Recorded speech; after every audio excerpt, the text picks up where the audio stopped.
Many would have thought it would be a Ronnie Trump final. Not to be, of course. It was Ding that got the better of Judd Trump to book himself a place in today's final.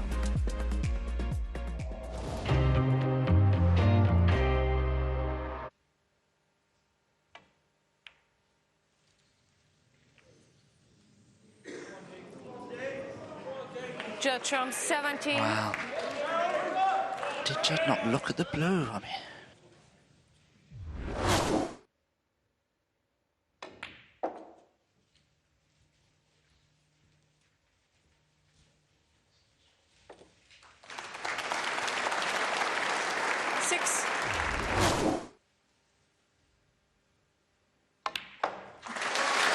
Ding makes his first century of the night, his 11th of the tournament.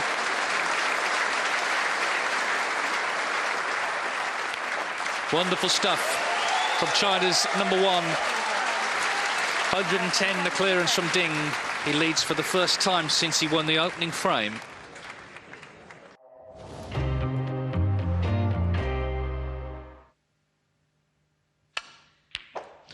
Dear. That's quite ridiculous.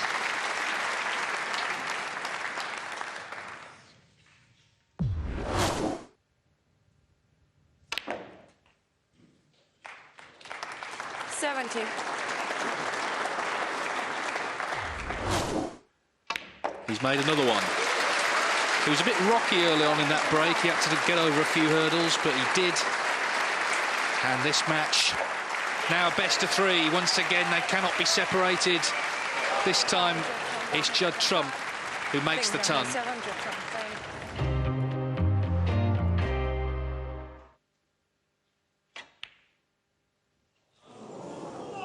Oh, that red just caught the near draw, and it was just played with enough pace to keep it out.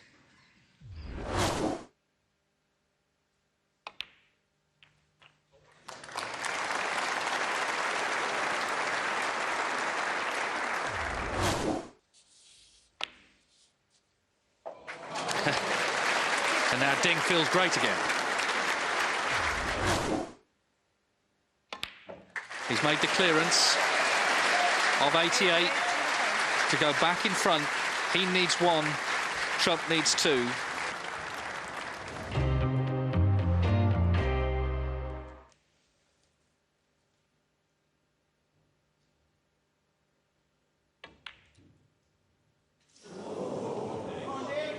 Did need some attention. Wow. Judd Trump, 31. Goodness, I didn't expect Judd to miss it. I just knew it was missable.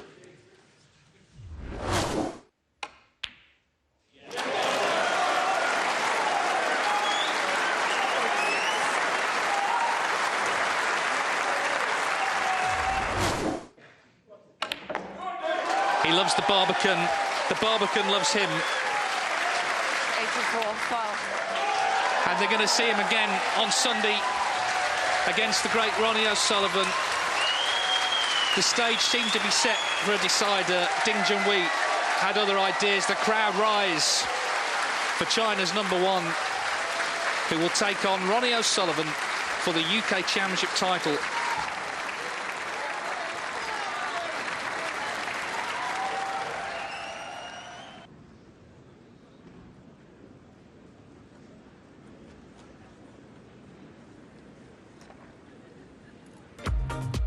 What a final. Two superstars of the game. Ronnie O'Sullivan, 19 wins over the great Ding Junhui. Ding has won 5, but he's been the flag bearer for China for so many years. Always so much pressure. But for this one, he's trying to forget all about that. I didn't put much pressure to myself. I started off first round matches, and then until now, maybe just a lot of tough match, but I just try to play good snooker for this week because I get good feeling in York, and then I don't want to miss. I don't want to have a bad feeling and enjoying the snooker and between the match. I just want to make it happy and play good snookers. How do you feel on the morning of a final? Do you sleep well the night before? Do you get nervous? What is that feeling like? I think it's okay for this week. Sleep well. No worries then, no stress worries. by the sounds of it. And you play Ronnie O'Sullivan. He's got so much respect for you. I spoke to him after he won, after he beat Hussein Vafai. He was telling me how, you know, you are such a great person and you are his friend. How do you see Ronnie? You know, I love to see he playing well, and I would love to play him when he playing well, because I can improve my games. I can feel it when the best Ronnie's time, so it doesn't quite get much chance to feel that. You know, I just try to play good against Ronnie, and this is the most expected. Is it the ultimate challenge as a player to play Ronnie in a Triple Crown event final? Yeah, it's a great final. Yeah, meet Ronnie each other. And there's not much chance to like in the final, and also I think the snooker fans love to see it back home. And who will be watching? Your friends, your family? Finally, who's going to be supporting you, Ding? Everyone back home. So many people in China. Yeah. How many people? I can't say. I don't know. Maybe over 100 million. I'm not sure. I have to. You know, someone will tell me. Well, you make them proud. Are you going to win? Yes. It's good enough for me. All right, lovely. Thank you so much. A little nod of the head. So he's so humble. We've said it so often. You know, you'd think he had a penny in his pocket sometimes, but he's a real star. And for some reason, Jimmy, when he comes to York and the Barbican, he's like a sleeping giant that just comes to life here. Incredible. You know, that first match he had against Mark Allen, Mark Allen, has to be said, was all over him in that match, and he's managed to come through that. He did have flu. And then with Mark Williams, he made a century in the last. So he's all sort of on a free roll. But, you know, he wants to win. But playing in York seems to bring the best out of him. He loves this venue. He's won it 3 times. And he has got good support. You know, the Yorkshire crowd really took to Ding. So he's not going to go out there like he did in the 2005 Conference Centre playing O'Sullivan, where it's all going to be O'Sullivan. It's going to be sort of 65-35 O'Sullivan. So, you know, Ding in a good place. Yeah, he's great fans. I mean, they're queuing up outside in the dark, in the cold, and whatever it is about this place, it's quite something. When he beat Stephen Maguire here a few years ago, I remember chatting to him after. He's like, "I'm back. Ding is back," you know. Yeah. And it wasn't expected that time, was it? No, and he wasn't back, was he? Because he disappeared again for a while. Let's be honest. Okay, the pandemic made a big difference because people forget that he was in the Tour Championship in 2020. It was behind closed doors, and he had to pull out of the event because he couldn't come back from China. So he was in the top flight then. Maguire ended up winning, actually, as a side issue. But then, you know, that was then, you know, you think about last year. I mean, he was the best player for the 8.5 days last year, 6-1 up in the final, and lost to Mark Allen, who just wore him down in the evening. I think that over the course of the week, Ding was a better player. He hammered O'Sullivan 6-0 in the quarterfinals. All of these things, you know, so there's no reason to believe he doesn't absolutely love this place. He did win it in Telford one other year. Maybe it's just the UK Championship he loves. Oh, he does love it, and they love him. And he's been incredible this week. He's had 11 centuries in the tournament, and I think that just shows you just how well he's been scoring and how well he's been playing. Yeah, that's his strength, scoring. You know, when he gets in the balls, he makes it look so easy. He makes the next, because his positional play is so precise, makes the next shot look so easy. So this was a really nice double. He's sort of 40 behind in the first frame. He's not leaving anything, but pops that, goes on to win that frame. A nice settler, you know. And this is a great shot. You know, he's like measured that. OK, if he misses it, he is leaving trump one in the middle, but it's not easy. This was a fantastic shot to close out the match because he's lost position on the red right of the pink. Once that went in, you knew it was all over. And when he pops this, you can see the fist, you know, how much it means to him because, you know, sometimes we look at Ding and we think, you know, can he be bothered? As Neil says, in the lower tournaments, he doesn't seem to produce. But in the big Triple Crowns, especially the UK, he produces his best and he loves this venue. And he'll be hoping to produce his best today. He will have to against that man, Ronnie O'Sullivan. So here we go then. Let's get them out.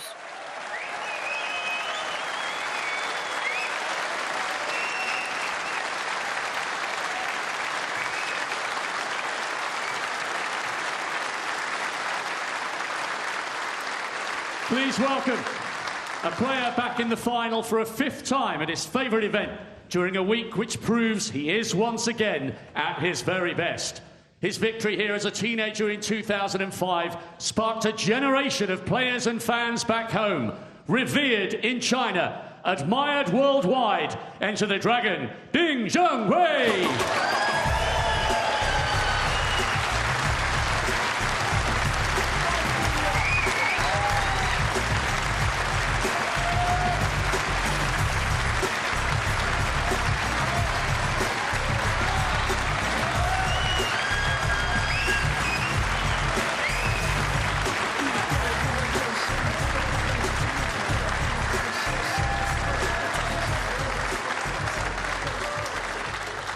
And his opponent. There's never been anybody as talented. There's never been anyone who has won more. And yet here he is, on the verge of an 8th UK crown. 30 years after his first. The greatest player in history. Blink and you'll miss him. The Rocket, Ronnie O'Sullivan.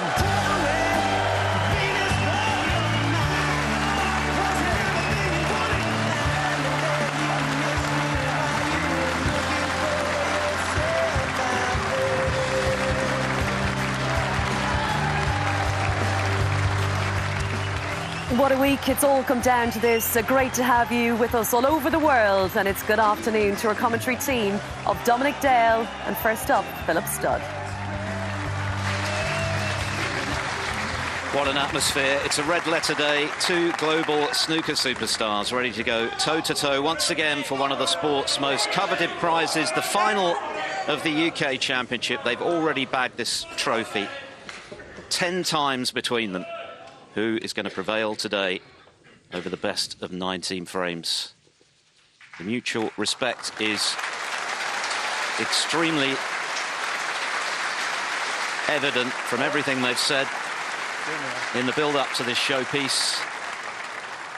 And we're ready to go. It's 8 frames this afternoon, a possible 11 this evening. Ronnie O'Sullivan looking to better his own record and win an 8th title. Ding Junhui, runner-up last year, a 4th.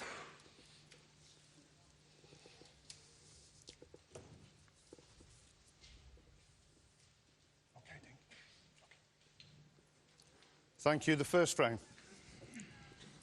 Ding Junhui to break.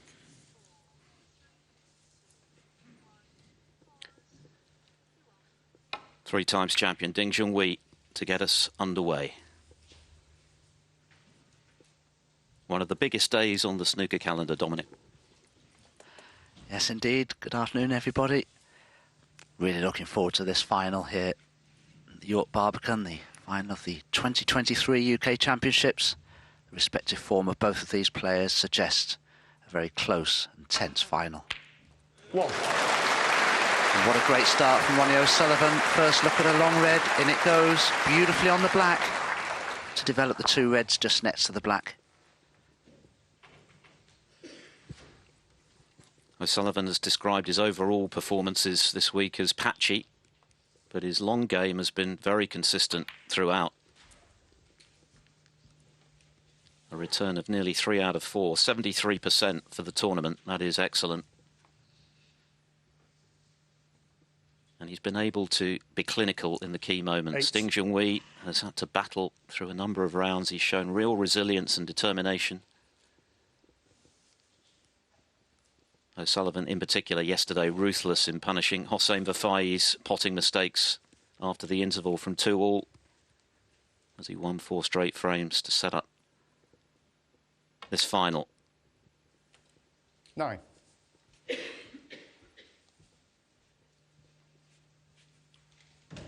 Only once has he been defeated in the UK Championship title match. Mark Selby, 2016, 10-7.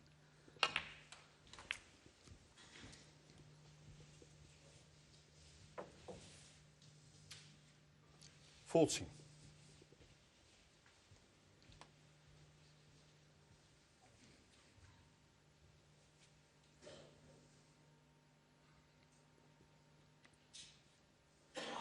Left himself a bit of a tester here, Ronnie, because he cannoned into a red. They tried to avoid, and we saw Judd Trump yesterday in that 10th frame, I think it was, miss a red. Very similar to this because it just grazed the near jaw.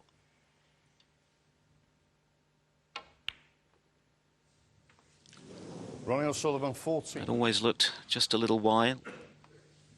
So, the great long red, not amounting to much for O'Sullivan with his first visit.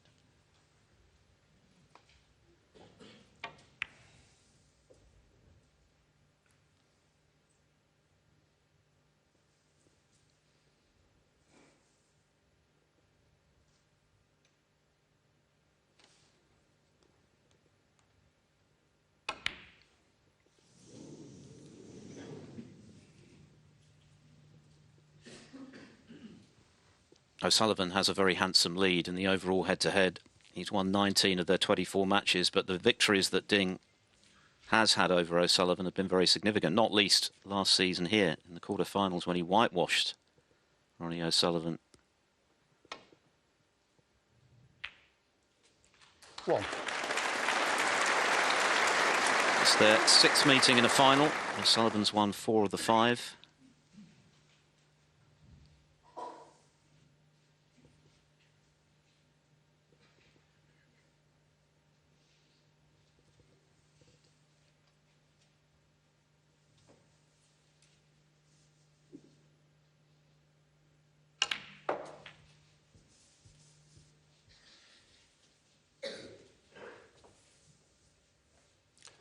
Three.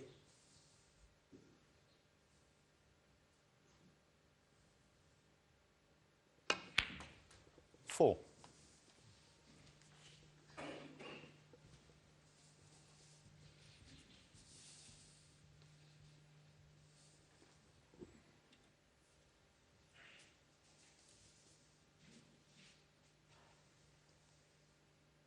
Finished a little straighter on this black than he would have liked. I'll have to power this black in for position. And as so often is the case when you have to play a shot with excessive pace like that, it's difficult to control the cue ball perfectly. Don't think he's on the red to the right of the cue ball, but there may be a possible red past the brown, but that doesn't go either. You can see the pink's just in the way.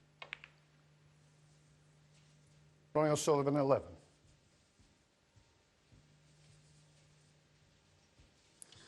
Amazing to think that Ding rocked up here on the first Saturday of the UK Championship and seriously considered pulling out. He had dizzy spells, he had a temperature on the Saturday morning. He said he was struggling to get out of bed.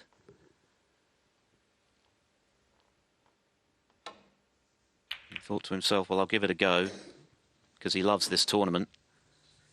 4-2 down against Mark Allen, the man who deprived him of a 4th title in the final last year. Turned that around and the rest is history. What a week he's had. He's just beaten the player of the season, Judd Trump. Came through an epic against Mark Williams from 1 down with 2 to play. So he has thoroughly earned his place in this title match. What a scene. Every seat taken. Wonderful atmosphere. And a great week of snooker, which promises a terrific climax. Another good red from distance from O'Sullivan to get back in.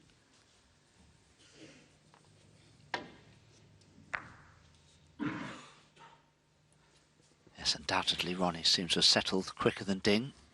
A couple of positional errors, though, have meant that he hasn't made the frame-winning break he was intending to.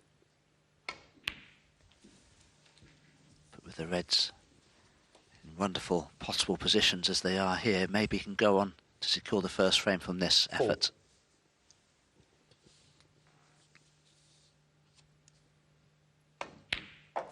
5.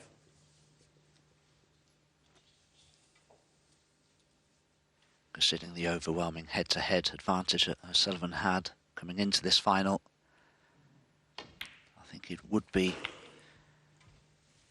well, it's fair to say he would be happier playing Ding than Judd Trump. 12. Ding went a full decade without beating O'Sullivan, which amounted to 7 straight losses, but of course he put that right in a big way at the World Championship 2017, 13-10 in the quarterfinals.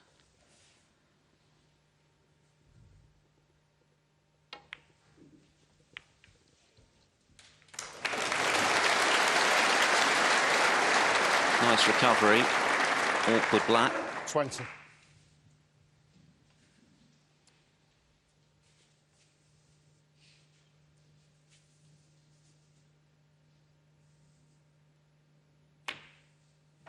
$21.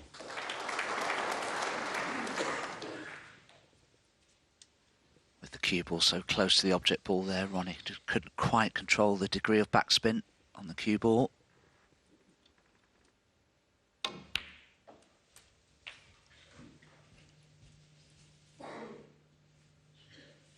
I think the cue ball's finished on the black spot. It has. 28. The red along the top cushion is a thin cut and is easily missed. There is an alternative red to the right centre though.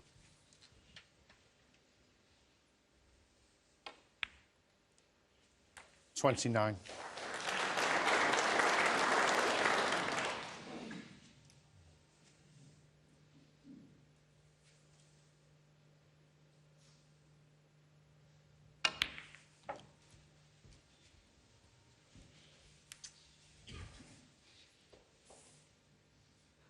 Just 36. needs one more red and colour, Ronnie O'Sullivan.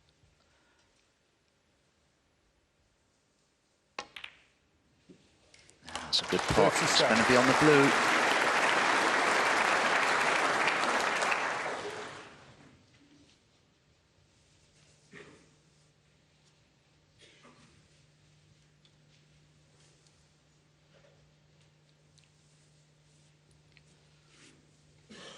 Yes, Ding could still tie the frame with this blue, so Sullivan just thinking about position on what will be frame ball red. It's been a pretty solid start. Already a couple of eye-catching long pots from O'Sullivan.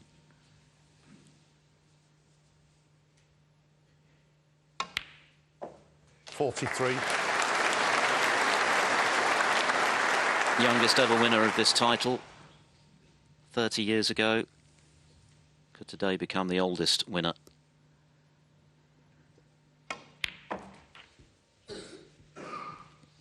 Celebrates his 48th birthday on Tuesday. 50.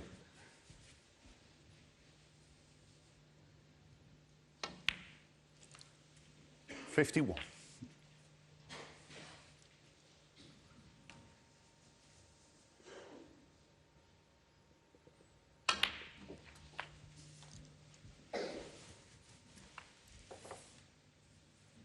$58.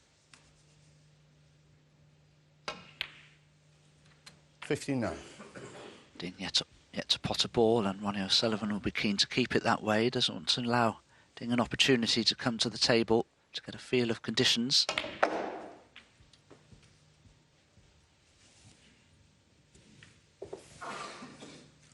$64.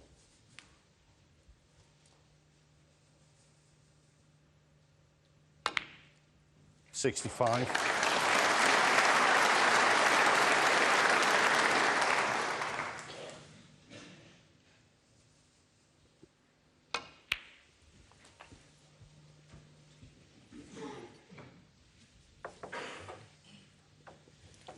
$71.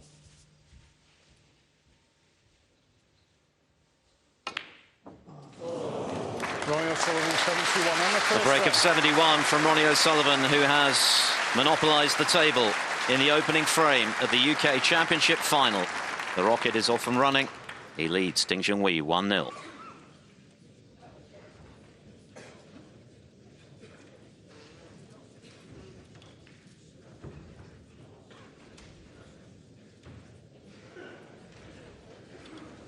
Well, as mentioned, O'Sullivan's long potting has been extremely consistent throughout this tournament, and he potted a couple of good ones in the opening frame, Dom. Yes, he did indeed. He just tried to come around the back of that red. But the cannon to the blue wasn't too bad, really. He had a choice of blue or pink. But this was a tough little red that Ronnie had to play towards the end of that first frame. Was just looking to pot that red with an additional high-value colour to secure the first frame. Opted for the blue in the end. The pot wasn't too difficult here, but the positional aspect certainly was, and he coped with it very well. So first blood to Ronnie O'Sullivan. Long way to go, of course. There'll be 8 frames played this afternoon. But Ding will be keen to level this match up as soon as he can. He won't settle down until he can get his first frame on the board.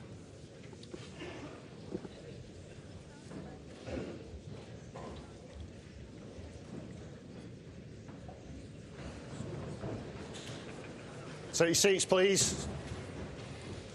Thank you. The second frame. Ronnie O'Sullivan to break. Our referee for the final, Rob Spencer, calling this capacity crowd to order. Big day for Rob. This is his first Triple Crown final.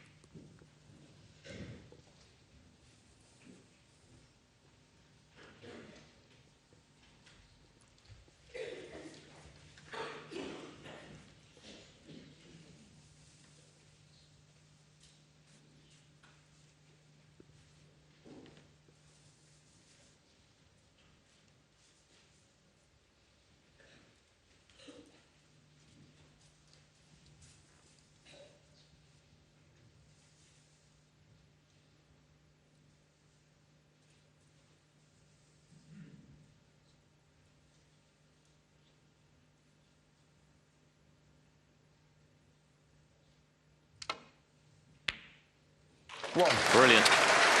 Superbly cued from Ding.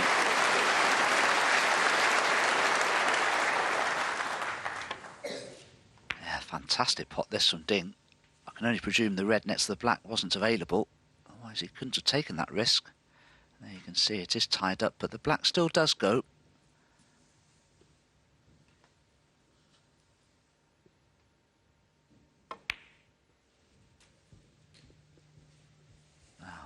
I've often extolled the virtues of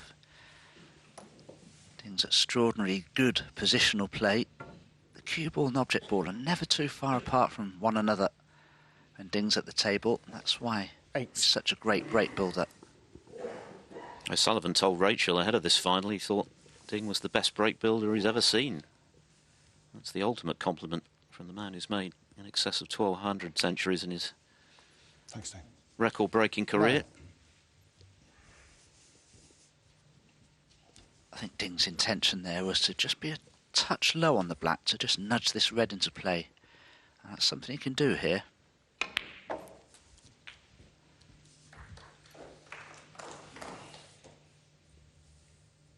$16.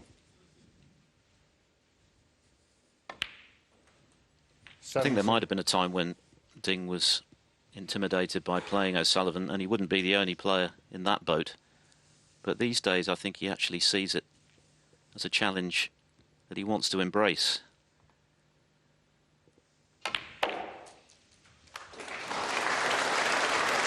He said this week that he wants to play the best because that makes him better. 22.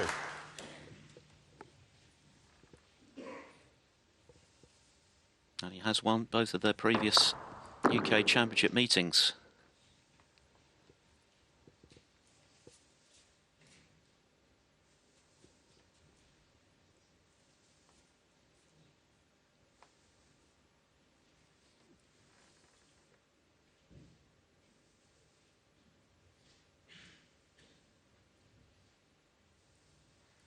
Both Ding and Ronnie have had the odd scare along the way before reaching this final today.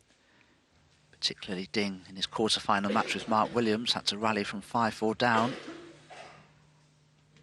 And Ronnie O'Sullivan had a real scare against Gloucester's Robert Milkins, who had some wonderful opportunities in their deciding frame, but just couldn't quite manage it. And Ronnie did get the better of him in the end.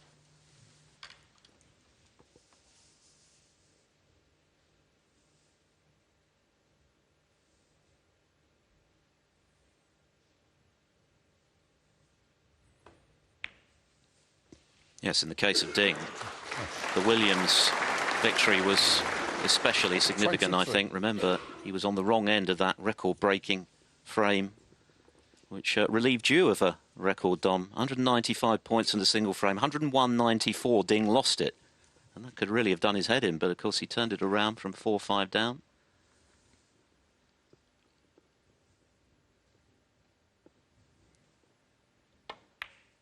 Yes, it was a 62.5-minute frame pretty much, and Ding was a few points behind on the colours. Later, Snooker got a lot of penalty points, and in the end, it looked like a frame he couldn't lose, but he did. And it did affect him, I think, pretty much, because he lost the next frame as well and went 5-4 down as a result. 31. But it was that comeback win that secured his place in the Masters, having dropped out of the top 16 because of Zhang Anda winning the International Championship. And that pushed him into the qualifiers, but as we know, Ding seems to be inspired when he gets that kind of wake-up call. 38. When he made the world final in 2016, he had to come through qualifying to get to the Crucible.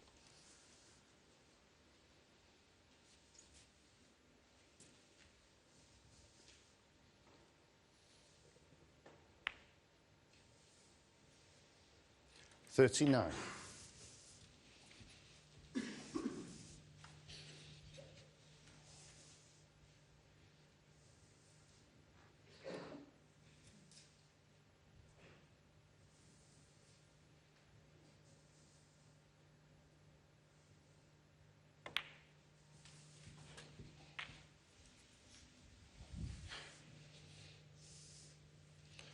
$46. Yeah. O'Sullivan's turn to warm his seat. Brilliant opening red from Ding to set up this chance to hit straight back. I think the point is that although Ding has drifted in and out of form over the last few years, that seems to be irrelevant when he arrives at the Barbican. He seems to save his very best snooker for this venue. He's obviously very comfortable here, enjoys a lot of support here. Quite apart from the tens of millions cheering him on back home. 47. Very noticeable that they were very vocal for Ding last night. Of course, Judd Trump has his own legion of fans for the way he plays the game, but there was plenty of cheering when Ding got over the line last night. 54.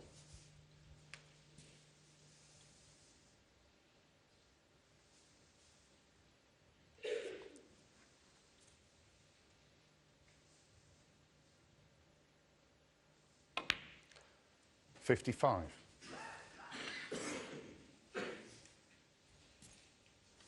Ding would like to play for the red closest to the black here in the opposite corner. Had the perfect angle on the black to run through for it, but he's just a little short of pace. 62. Does still need a couple of reds and colours to secure this first frame, for Ding that is, to level this match up at 1-all.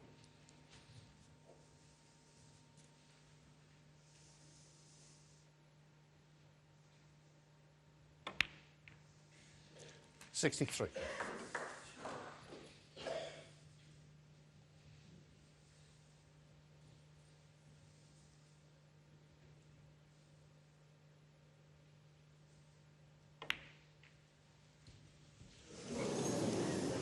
It always looked as though it was travelling to the far jaw, so on the cusp of clinching the frame, it was just a red away after that pink from doing it.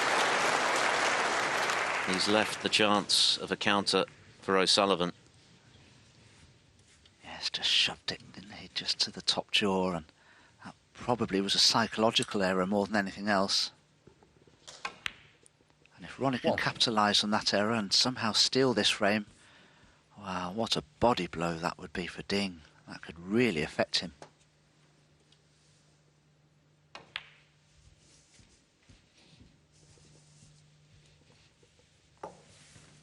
Ding, has to be said, will be just pinning his hopes on that awkward red near the left-hand side cushion here.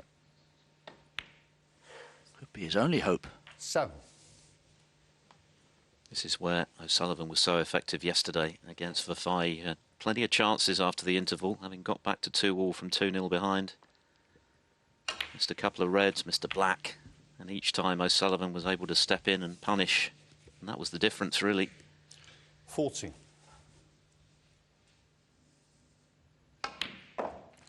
50.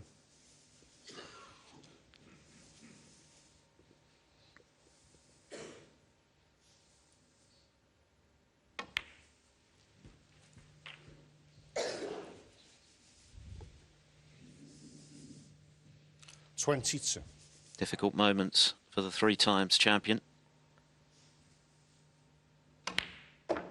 23. Ronnie could try to leave an angle on the red here below the pink spot to bring the other one into play. There are all sorts of ways of tackling that difficult red.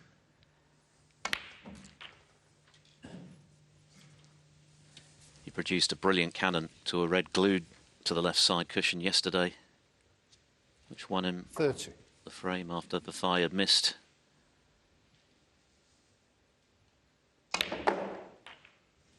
$31. This time not the connection he was looking for.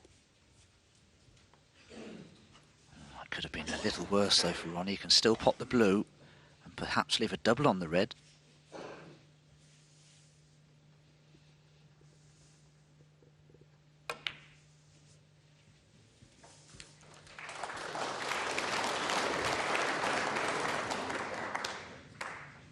$36.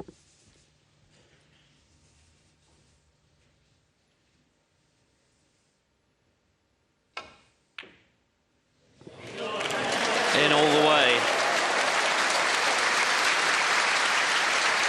And now one good positional shot away from what could be a very significant early steal for O'Sullivan.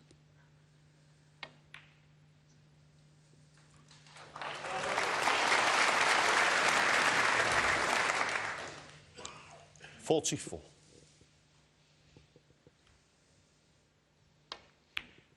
Just wonder how tricky 46. that pink could prove to be. It's a fairly acute angle into the right centre, but there's plenty of space around it to play for left centre or left corner.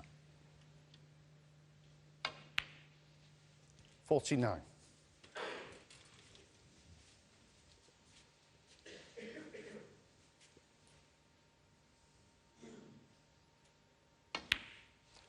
$53. Beautifully on the blue. He could play for the pink here into the right centre as long as he doesn't leave himself too straight on it.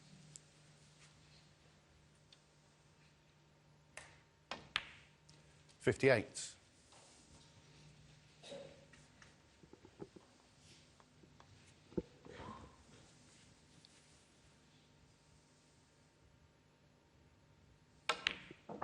$64.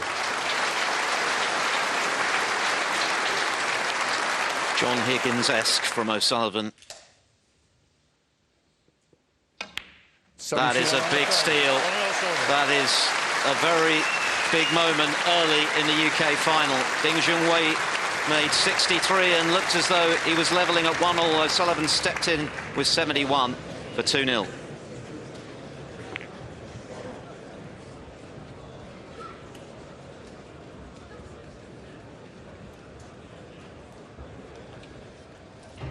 That's got to hurt, hasn't it, for Ding Junhui, because he got in with a sublime long red and everything was going perfectly, Dom, before this moment.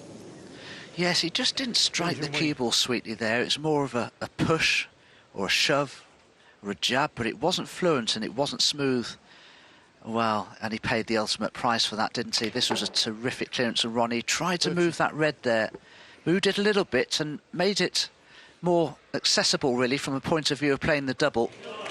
He didn't waste any time on this. It was a little bit awkward with his bridge hand, but as soon as he placed that bridge hand on the table, played the double, in it went, and the clearance followed. And, well, that could really upset Ding, because psychologically he's got something very serious to deal with now.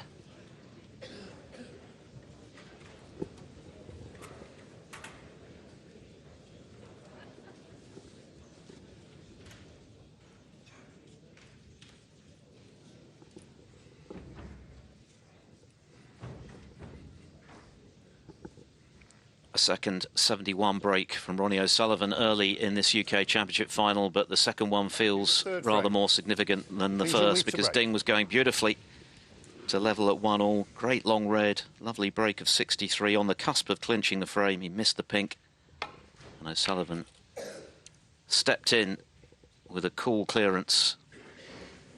And this is an early test of Ding's resilience. He's certainly shown plenty of it to get to this final, but that will sting.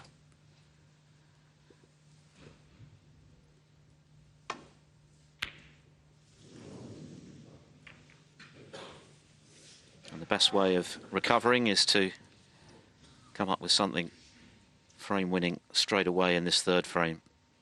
Banish the memory of the frame he should have won. And he's got the chance to get back in.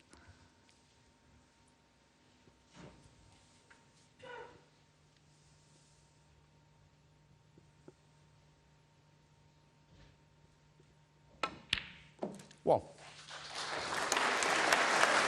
He's been prolific all week, 11 centuries coming into this final to O'Sullivan's 4.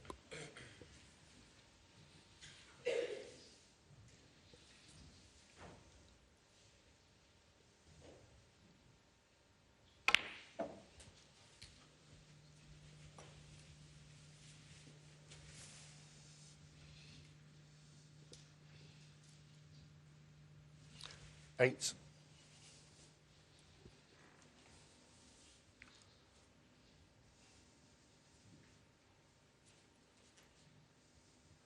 Ding looking closely at the red, but as you can see from that camera angle, it goes quite clearly.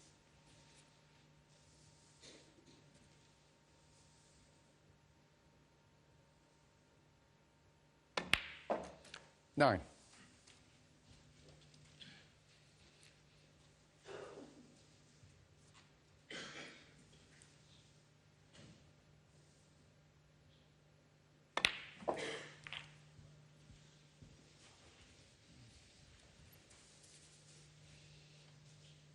Not easy to 60. maintain position on the black here from the angle he has on this red. May need just a little bit of fortune. 17. Fortune like that.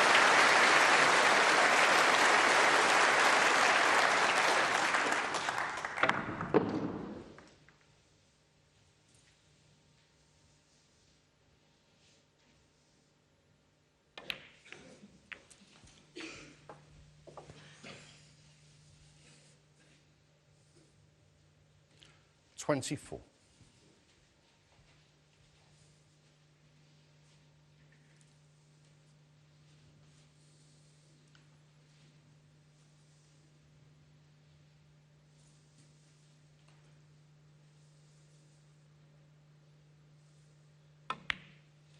$25.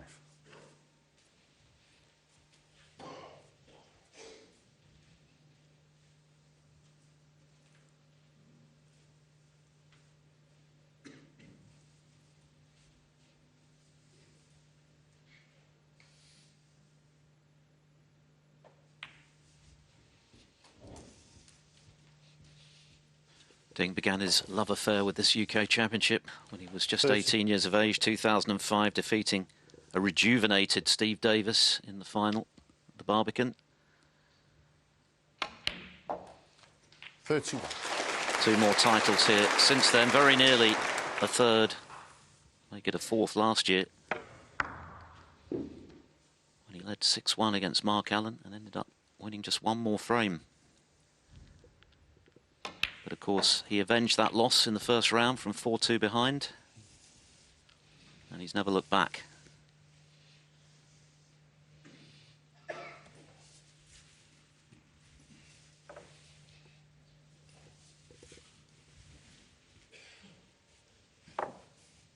As close as it can be in a straight line without touching that red, given there's no space on its own 37. spot.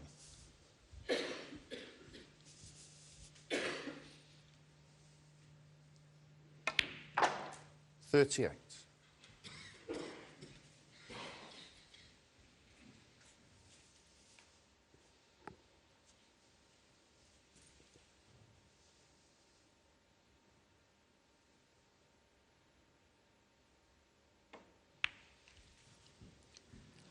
He was up very quickly. He knew he'd overcut that black. 38. Wow, Phil, that's an amazing miss, isn't it? He's just not psychologically settled, and I think it's as a result of that incredible and most impressive clearance Ronnie made to steal that second frame. It's just rather shocked-ing.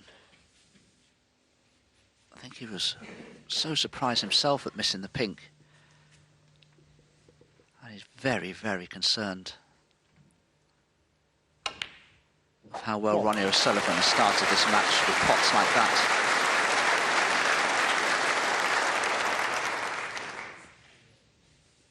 That was a terrific opening red. It wasn't easy, he made it look so. At that pace, at that angle. 8. these great players, the true greats of the game, they identify weakness and they pounce on it.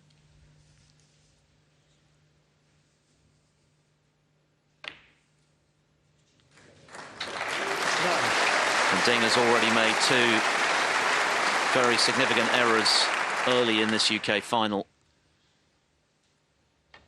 O'Sullivan looking to repeat the dose from frame 2.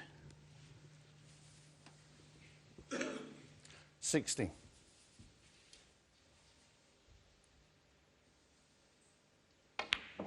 $17. Ronnie's looking so settled.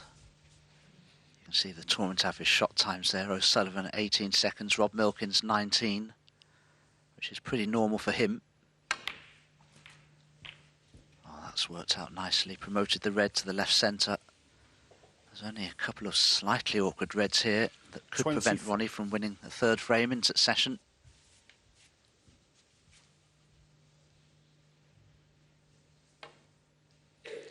$25.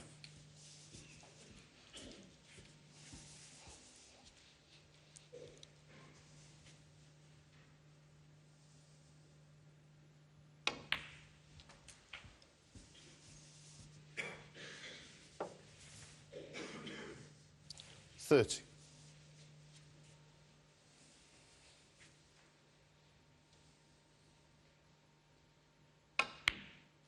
$31.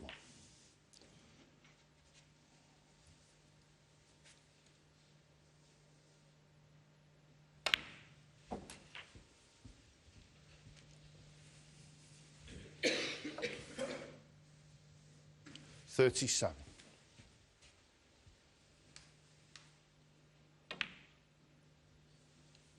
$38. You will need all 4 of the reds that remain. The 3 that remain now. 2 of them in slightly awkward spots.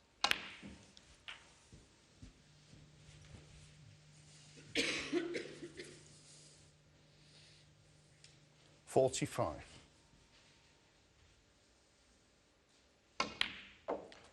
$46.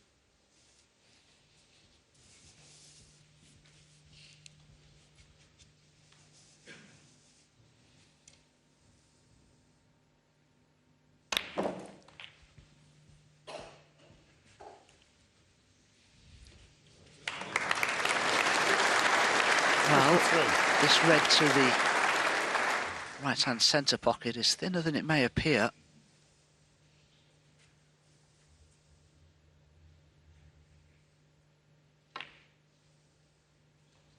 $54. And the angle on the blue here isn't perfect. He's going to have to power this in.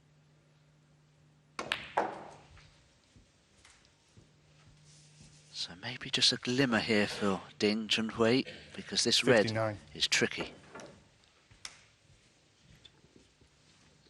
19 out of 22 for the tournament with the rest. Ronnie O'Sullivan. This is a big one.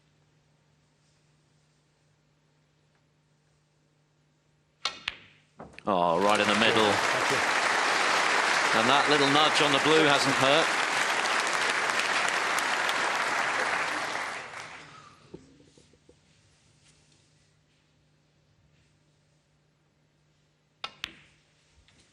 These are very painful moments for Ding Junhui. He's had gilt-edged chances 64. to lead this final 2-1. 66. Instead, he's going to be 3-0 adrift already. This match has only been going 33.5 minutes. 69. But how sharp does Ronnie O'Sullivan look? It feels as though he's got better with each round. Clinical in the second half yesterday against Fafai. Clinical again today.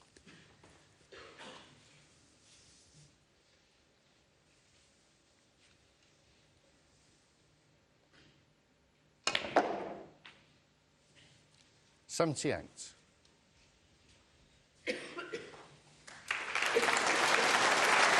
His record in the Triple Crowns is unsurpassed.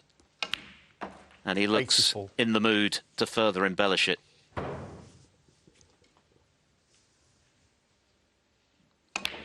Another 91 on the frame. brilliantly brutal clearance from Ronnie O'Sullivan. 91 this time. Ding Junhui missed a black off its spot, and he's been punished again. O'Sullivan furthers his lead, 3 frames to 0.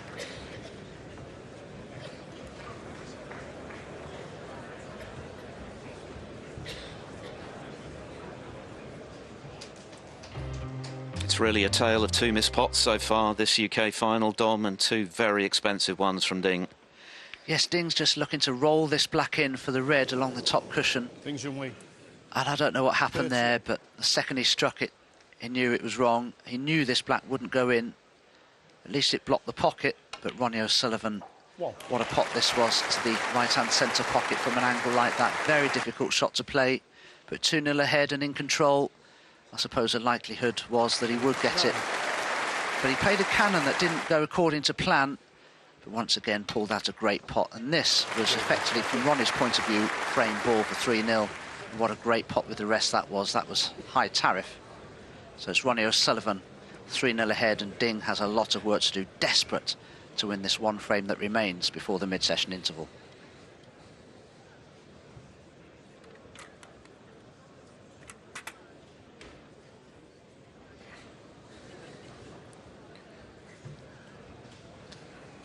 What a start from the 7 times champion, looking for a record-breaking 8th. Ronnie O'Sullivan in clinical mood, and for Ding Junhui, it's not just the fact that he's lost the first 3 frames, it's the manner in which he's lost the last couple. Missed pink when he was 2 balls away from levelling at 1-all after a lovely break of 63. Thank you. Missed black when he was in Ronnie O'Sullivan to halve the deficit, but O'Sullivan quite sublime in the early running.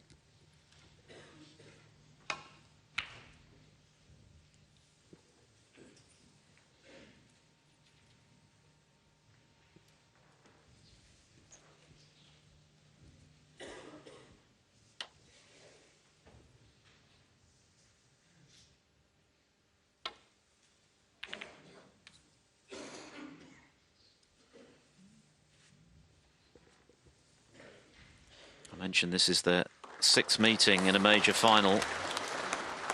O'Sullivan having won 4 out of 5, and all 4 of those were won emphatically. He has a habit of saving his best for Ding on the biggest stage. Masters 10-3. 2007, the old Premier League final, 7-1, 2011. That amazing performance in 2014 in the Welsh Open final when O'Sullivan made a maximum break to win it, potting the final black left-handed. And most recently, the World Grand Prix final, 2018, which he won for the loss of only 3 frames.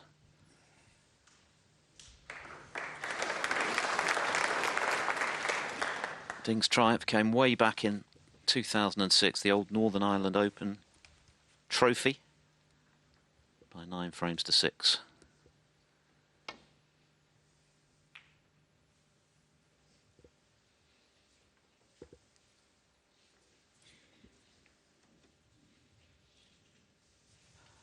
Ding could attempt this red if he wished, but I think his confidence has been severely knocked by the 2 straightforward misses in frames 2 and 3.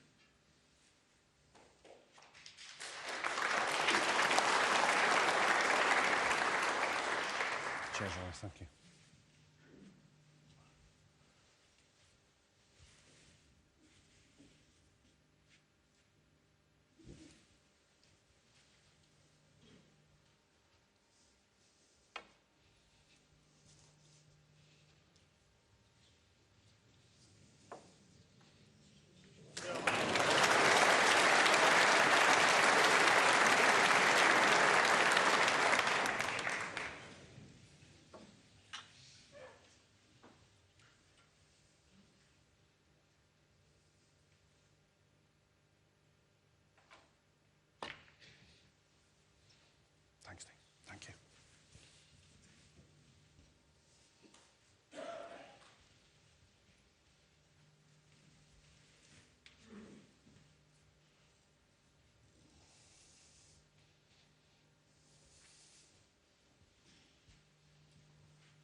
One positive for Ding, regardless of the outcome in today's final, is of course that he's back in the top 16 for the Masters, having slipped out of the 16 ahead of this tournament.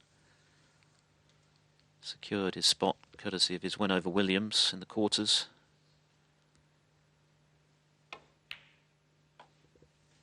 That's a really good pot once again. He's actually played some lovely snooker in this final. He's just paid a very heavy price for 2 errors that he has made.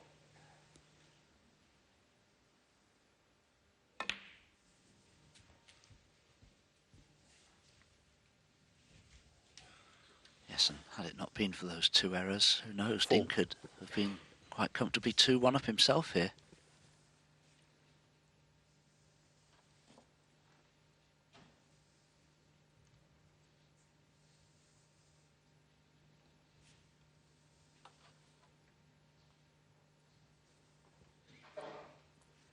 The red just above the black would pot, but it's not straightforward to get onto, so I wouldn't be surprised to see Ding rather leave an angle here on blue or bulk colour to go into the pack of reds. No guarantee they'll split well though.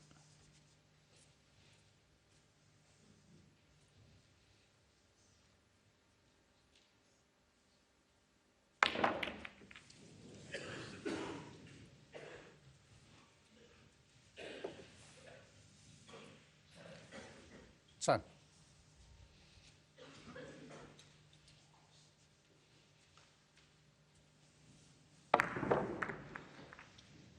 Just didn't get into the meat of the reds there. Disappointment again for Ding.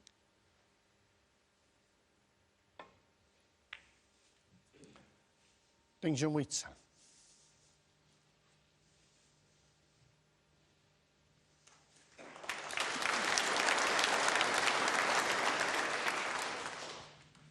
O'Sullivan has been relatively inactive this season. He's missed 4 ranking tournaments and pulled out of the Champion of Champions recently. But when he has turned up for the ranking events, he's got plenty of points. Mistake from O'Sullivan. But no damage done.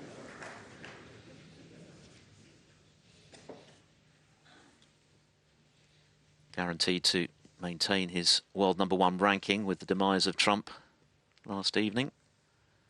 Ronnie O'Sullivan. And going for his 40th ranking title.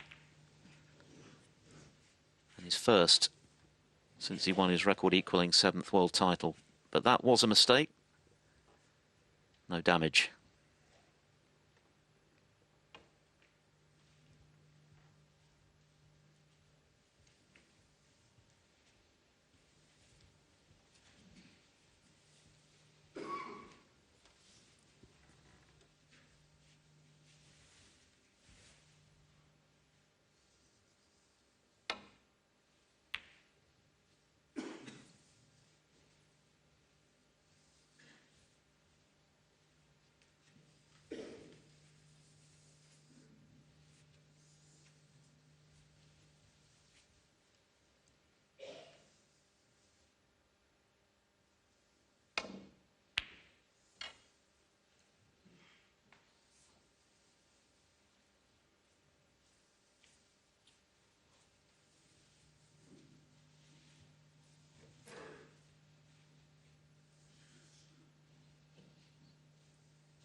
Quite a useful safety that from Ronnie in many ways, because it's not easy for Ding to get the cue ball back to bulk here and play an effective safety.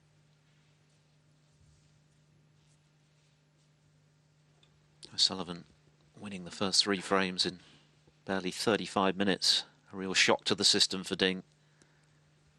He'll be thinking that he should have won 2 of them.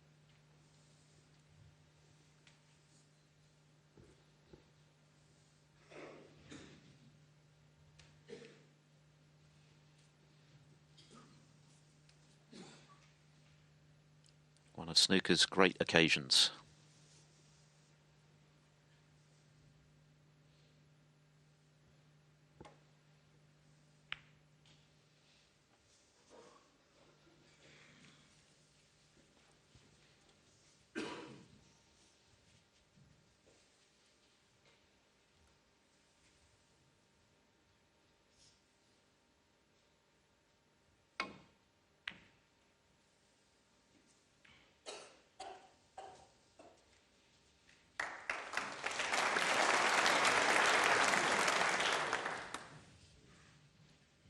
controlled from Ronnie O'Sullivan, playing that with right-hand side.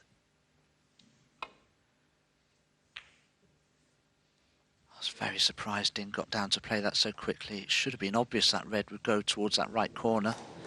It would have been left on had it not been for the cannon from cue ball to yellow.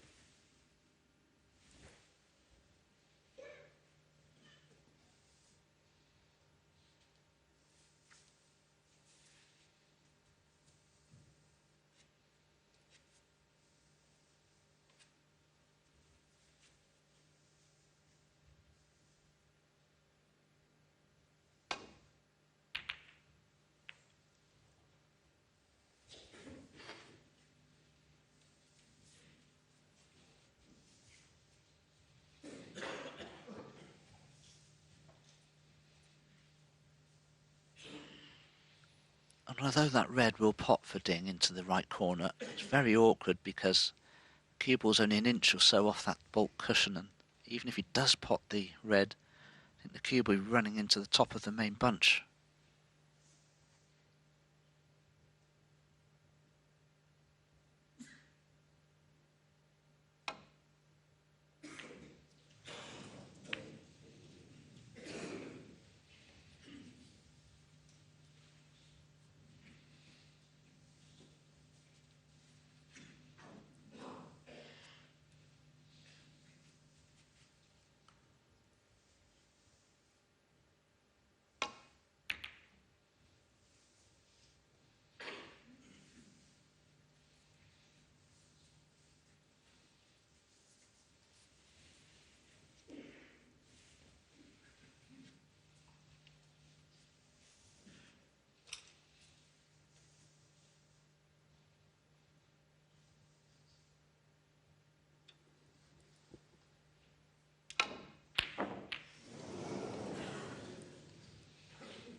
Very tough red, the double kiss, and he's left it for O'Sullivan. One. O'Sullivan made a mistake earlier in this frame. Everything ran safe. Ding has made one. The 7 times champ is back in. And so far, he's been deadly.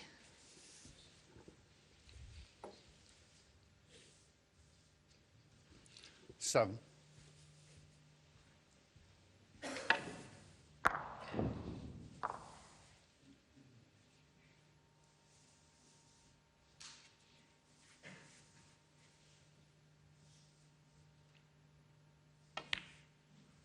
Eight. I think most professional players would tell you that if you do miss the boat, if you don't take your opportunities, you do tend to suffer a poor run of the ball afterwards. Whether it's true, I don't know, but it does seem that way.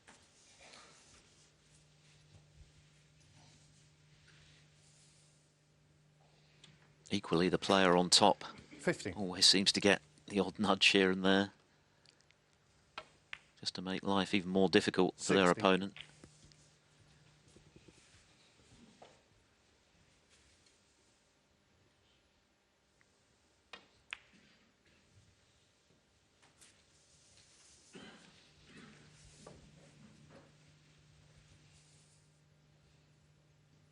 $23.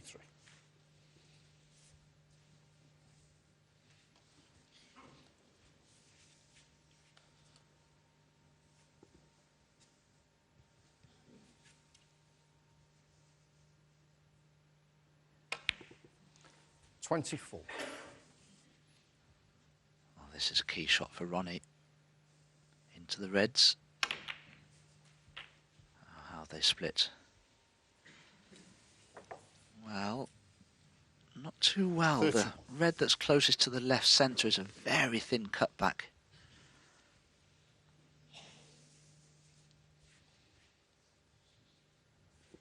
There is a red that will also cut into the left centre, just to the left of the cue ball, but it's a very acute angle.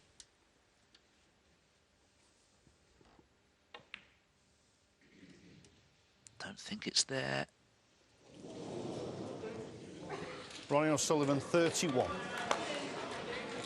On one of the tables from 20-odd years ago, that would have dropped, but there is virtually no nap at all on these superfine modern cloths, and it did not deviate from its path.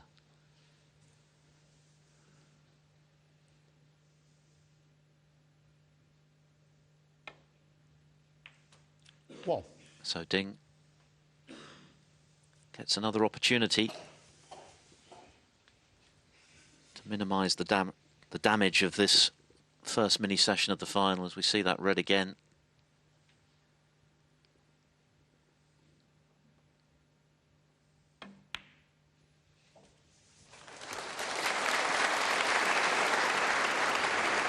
That was an excellent blue from Ding. He could not have felt particularly confident in playing it with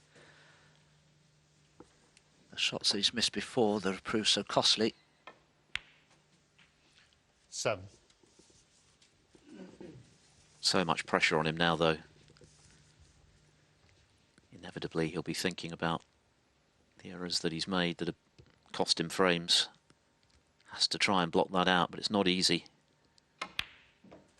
He knows he has to take this chance, and that just makes the break a bit more difficult than it would otherwise be. 40.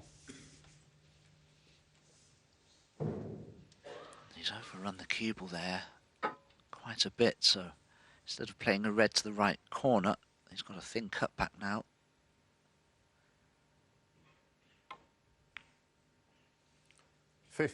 Controlled the cue ball well, but still work to do. He's still 6 points behind Ronnie O'Sullivan.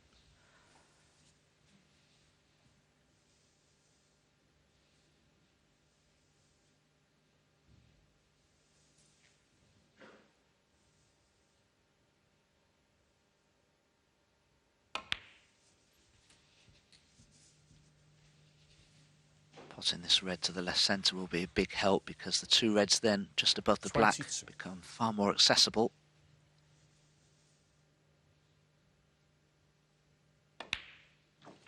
$23.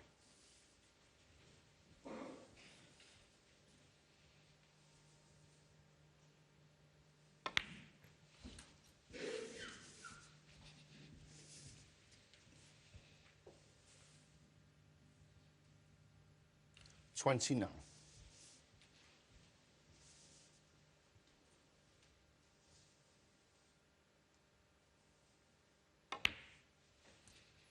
$30.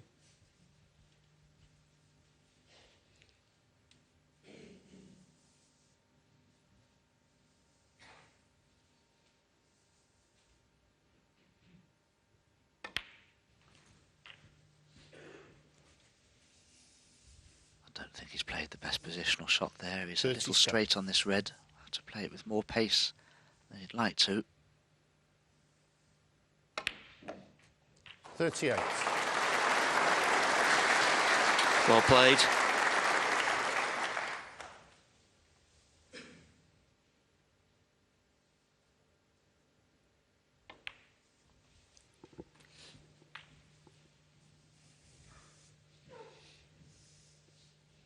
So once again, 45. within a few pots, 46. belatedly securing his first frame of this UK Championship final.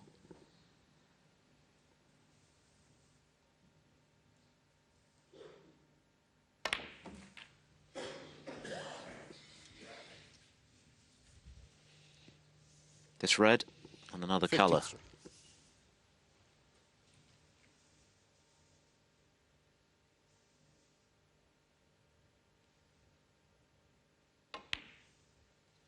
53. $54. Relief for Ding Junhui. Finally, he nails his chance, and this has 61. been an impressive break given the pressure he was under after O'Sullivan missed that tricky red to the left centre.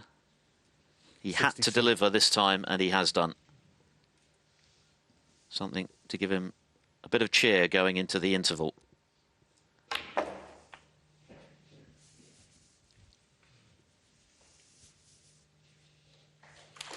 $69.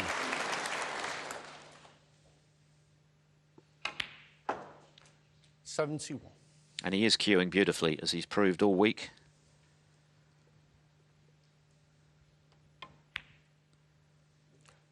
He's taken a couple of big early knocks, but this should make him feel a whole lot better.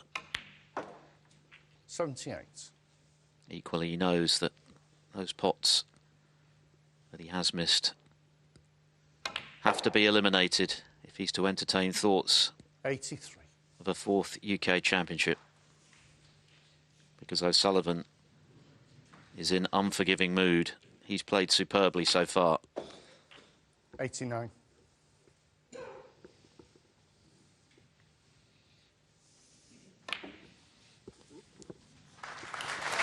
A vital frame for Ding Junhui to win, and he won it in style with a break of 89.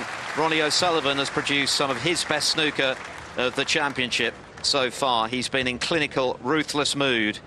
To steal 2 frames, he looked like losing, and he has the advantage at the first interval of the 2023 UK Championship. He leads 3-1.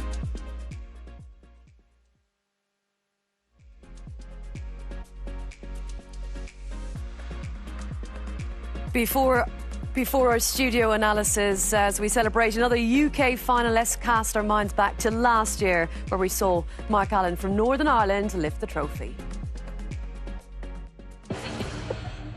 It's the UK Championship final. Ding Junhui going for a 4th in his 4th final. Mark Allen a 1st in his 3rd final. Ding Junhui follows up his opening break of 52 to take the first frame with 70 in the second. Mark Allen rewarded for sheer persistence and patience to halve the deficit. The 3-time UK champion is looking extremely good. A total clearance of 135 to tighten the screw. This is trouble for Mark Allen.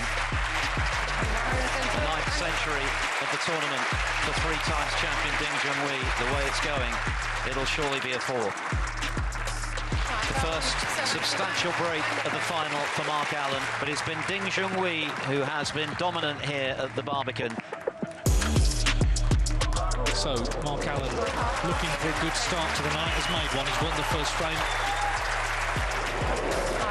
93, Mark Allen's highest break of the match. He's won 3 on the spin, and there's only 2 in it now.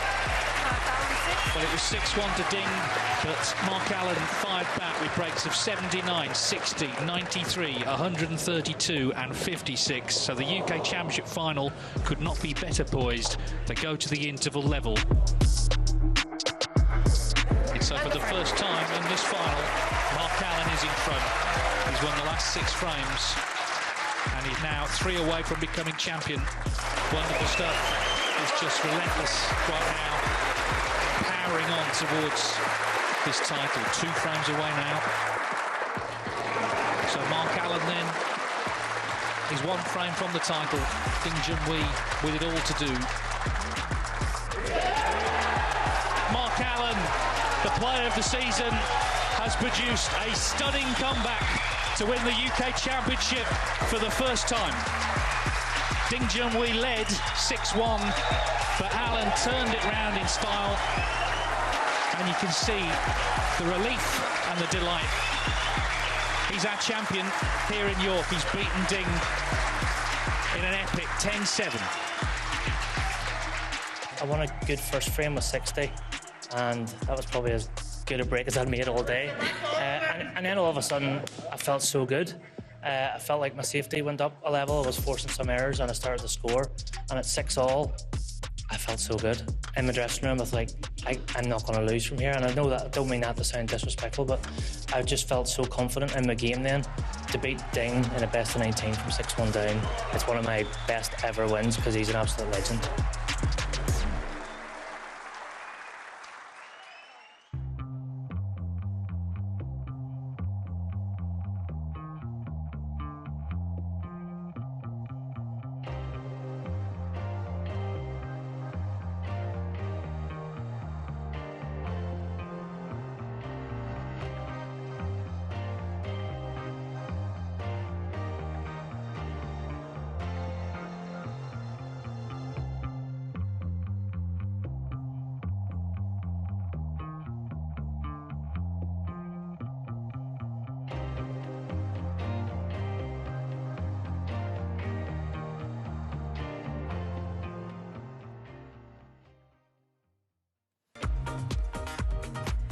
Welcome back. We are underway this year's 2023 UK Championship final at the Barbican in York, and the Rocket Ronnie O'Sullivan up against China's Ding Junhui, and it was pretty rapid, the 4 frames. Ronnie O'Sullivan raced to a 3-0 win, but how key will it be for Ding Junhui to take that final frame? The score at the mid-session is Ronnie O'Sullivan 3, Ding Junhui 1. Quality affair we've been expecting, and we've seen just that. Looking to the match stats so far, 95% pot success for Ronnie O'Sullivan, 90% for Ding Junhui, and the total points scored, well, 89 more than Ding at this point, 289 to Ding's 200. But the score is what really matters, fellas. It's Ronnie in front, but Jimmy, how crucial was that last frame for Ding Junhui? Yeah, absolutely, you know, because Ronnie's been so clinical. Ding has missed a couple of balls, but if Ronnie doesn't punish him, it doesn't mean anything. Ronnie has, like, so far stolen 2 frames. And the last frame, Ronnie went into the pack there, didn't get on a red, difficult red in the middle. Ding potted a red. He had a blue, sort of was missable under them circumstances because he's had no table time.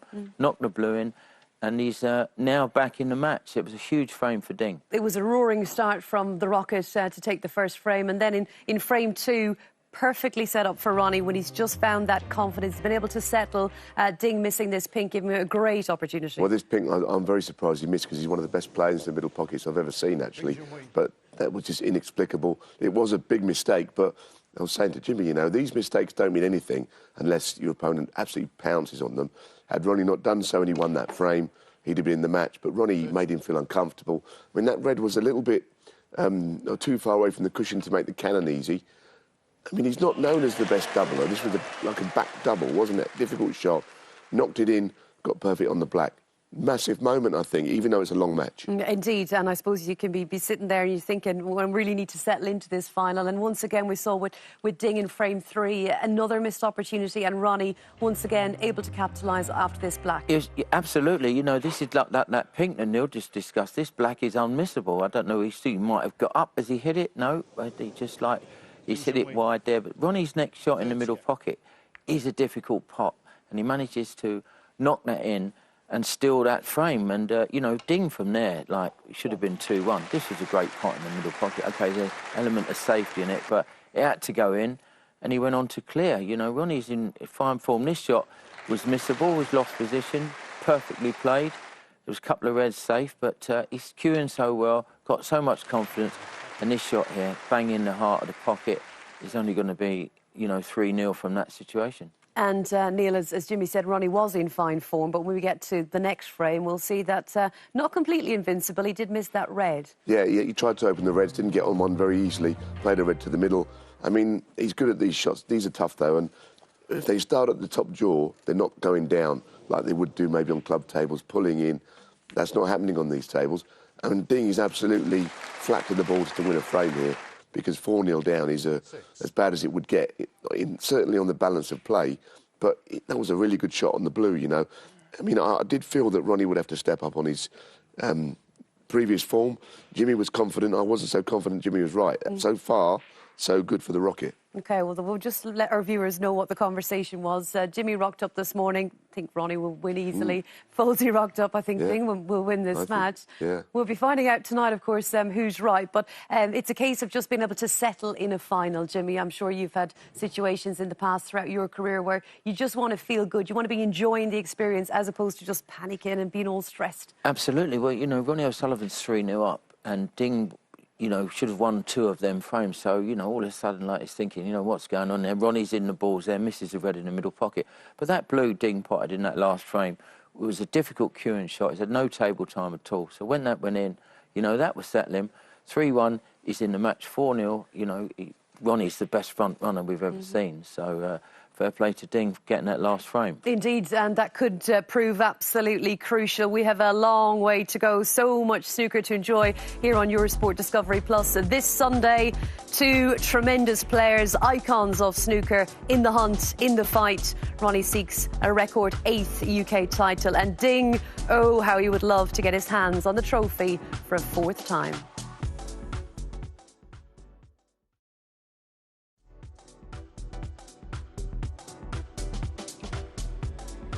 Ronnie O'Sullivan has provided us with so many magical moments, and now to the next Ronnie recreation.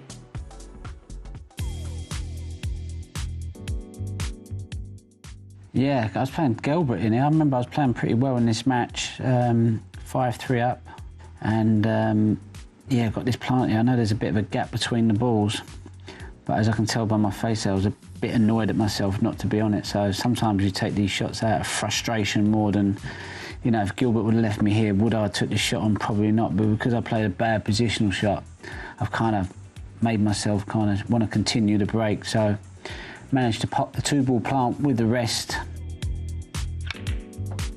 Oh, well, when you start potting them kind of shots, what chance have you got? Pretty pleased with that one. Let's go and try and recreate that shot. Like I said, I was just a bit frustrated that I lost position. I thought, I've got to just stay at the table. Here we are. Can we get the difficult plant? Oh, nearly.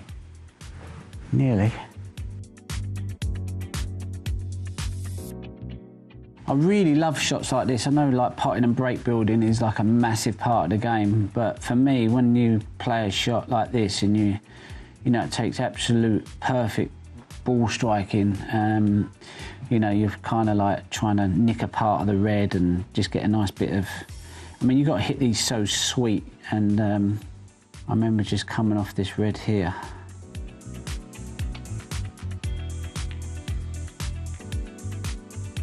And the white was just gliding in behind the brown. Well, what a safety shot that was. And you know as soon as you've hit it that it's got half a chance of going there, especially against Selby as well, because he's the ultimate at kind of putting you in trouble. So to be able to be in trouble and put your opponent in trouble, that wins your frames and matches. So yeah, I'm more happier with shots like that, believe it or not, than making 147s or making hundreds and big breaks, because for me that was just one of the best shots I've ever played. Let's go and see if I can show you how that one was done. Although I got the white behind the brown, that wasn't really my intention. What I was trying to do was just, again, get a good strike on the red. But I was playing into an area by the brown, the yellow, the blue. And I'd have been happy with that. But to get it behind the brown was a Barussi bonus. I've tried my best to recreate them shots, but some of these shots are just done just purely out of instinct and because of the situation and the frame of mind that you're in. And sometimes the more the pressure, the bigger the situation, the greater the sort of shot becomes. So yeah, hope you've enjoyed watching those shots and reliving them with me.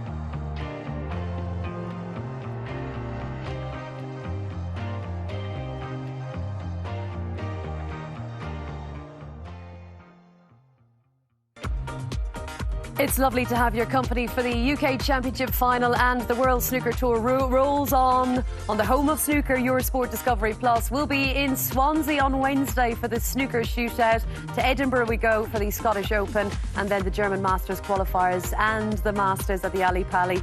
Welsh Open qualifiers, the German Masters for real at the Tempodrome in Berlin, and then on to the Welsh Open in the lovely Llandudno from the 12th of February all the way through to the 18th. So much to look forward to. For us, though, we've been hearing from the players this week with the Talking Points feature at the state of the game and the growth of snooker in China.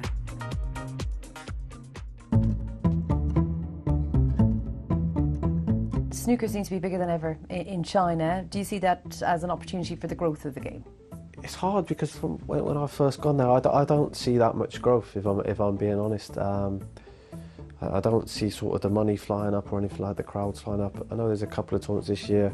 We played, I think it was in Wuhan actually, in the one I won, and it was a brilliant crowd. But that was kind of the first time I've seen sort of the same amount of people that maybe in the Masters turn up in China. It's never done that. They say how big the game is there, but you don't get the same crowd. Yeah, for sure. I think we need China. I mean, I remember a few years ago I looked at the financial side of the game, and I think more than half of the prize money was coming from the Chinese event. So it shows how big they are involved in our sport, and I think we need that. You know, the markets in China is always been good. It grows up quickly. People still love snooker after the past 3 years. You know, the first tournament in Wuhan and Tianjin, we can see a lot of snooker fans come to watch. Yes, because the market over there is unbelievable, and they treat the players really well. I love to be in China as well, and because they treat the players so well. Yeah, I mean, for me, I'll be out there probably doing between 10 and 15 trips a year. You know, I have my own events that I play in out there that I promote with some Chinese promoters. So I'll be doing my own invitation events, if you like. They won't be televised because World Snooker won't let me put them on TV. And do you see the growth of the game in China impacting tournaments in the UK and maybe Europe? I don't think so, no. Possible, but I don't think so. I don't think so can do any damage to UK tournament or Europe tournament or something like that. Well, there's no doubt about it. Snooker is getting bigger and better in China, that is for sure. And it's mainly down to the man that is playing in this year's UK final, Ding Junhui. Yeah, both of them, you know, especially Ding, as you said, you know, he sort of made snooker so popular when he hit the scene and won that tournament as a wild card. Ronnie O'Sullivan, as a tournament in Hong Kong, 9,500 in the crowd. You know, that's an amazing amount of people to watch a snooker match live. And most of the tournaments are well supported. There's lots of new sponsors want to get involved. So I think China will always be a big part of our tour. And I think, in contrast, listening to Judd Trump, he was saying that, you know, you don't always get the fans there. I think Wuhan in particular was kind of the first time he felt like a Masters atmosphere. We don't quite get the fans. We don't quite get the atmosphere that maybe we see for some of the bigger UK tournaments. No, but I think it is changing. As Judd said, he hadn't seen it, but he saw it in Wuhan. You know, the event that was in Tianjin was also very popular. And they're saying that the World Open is going to be huge in 2024. So the money's getting bigger. Tournaments are getting bigger. It's good. Do they mean as much? Obviously, the prize money is significant. It's pretty good, really good, compared to other events. Do you feel that the identity of these tournaments have a long way to go, say, to match a Masters, a UK Championship or something similar? Yeah, I think so. I think sometimes, you know, even though the money, there was talk of a tournament in Saudi Arabia that's like more prize money than the World Championships, but I think the Triple Crowns, the UK, the Masters and the World Championship will always have that special feel to it. But make no mistake, there will always be big tournaments in China, and a lot of the players go out there and do exhibitions. O'Sullivan plays, you know, like as he said there, he might be going 12 or 15 times. I don't know how he's going to fit that in, I'm running out of in between winning all the other tournaments. I'm running out of counting Ronnie's days at this stage. And also in the chat with all the players this week, a lot of them have been saying that, you know, maybe there will be an impact on UK and tournaments in Europe.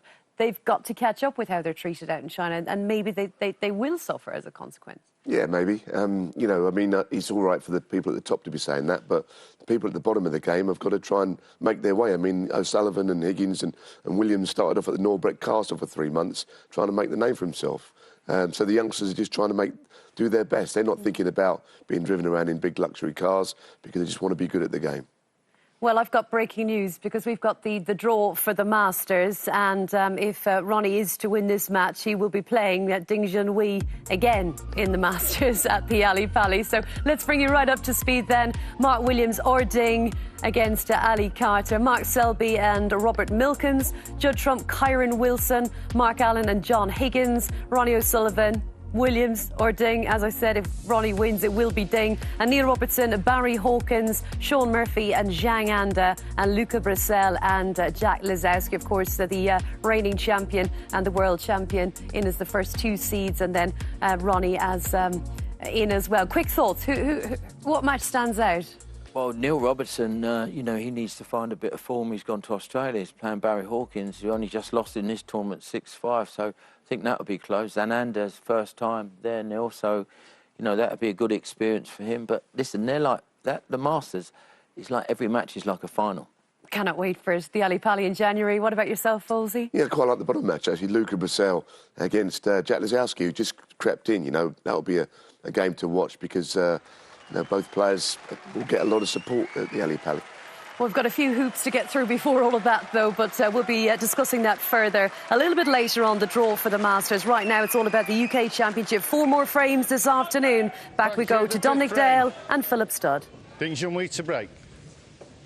So Ding Junhui getting us back underway, feeling much better, no doubt, for finally landing his first frame of this UK Championship final when he had 2 clear chances to do so in frames 2 and 3, Mr. Pink and Mr. Black. But how well did O'Sullivan punish him? The superb clearance of 71 and then 91 after the miss Black. But Ding put together a very composed and steely break of 89 when he was under immense pressure to take that opportunity and reduce the arrears to just 2 frames. 4 more frames coming this afternoon, of course, a possible 11 this evening. 10 is the target for the title, and a cheque for £250,000, 100,000 going to the runner-up. And if O'Sullivan does win a record-breaking 8th title this evening, then he will be playing Ding again in the Masters in the new year.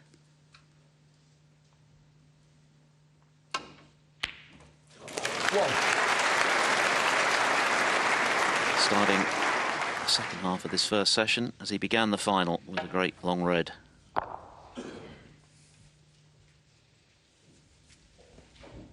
Just a safety though.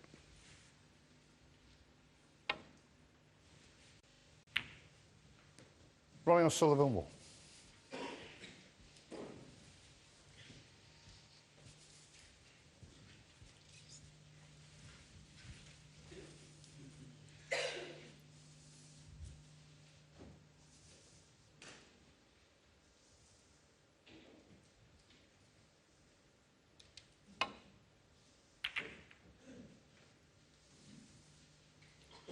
Great shot there of Ding's cue action and technique. You can see that the cue is right in the middle of the chin. He's an even-sighted player, sights with both eyes.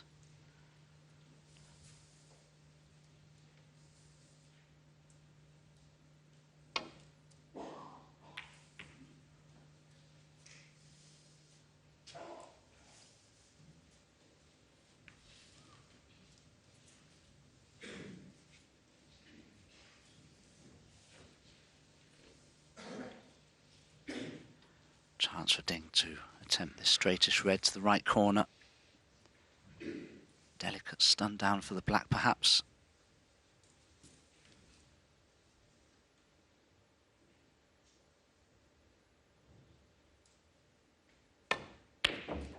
One.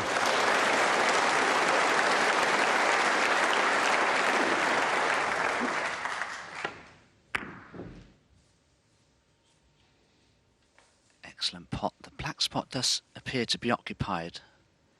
That will be a little bit of a problem for Ding because it would mean it has to go on the next highest available spot, which I think in this case is the brown spot. Don't think the pink spot's available.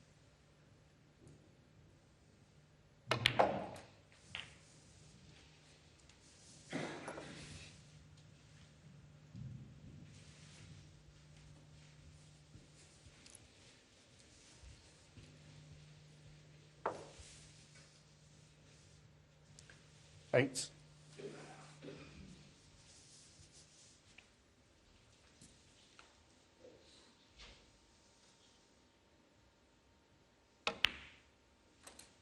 Nine.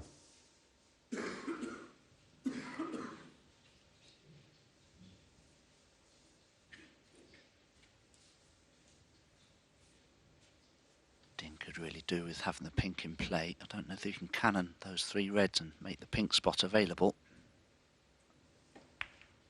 Didn't really try to in the end. So the pink has gone the green spot.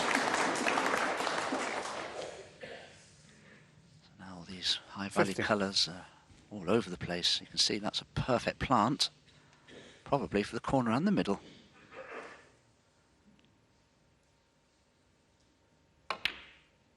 $16.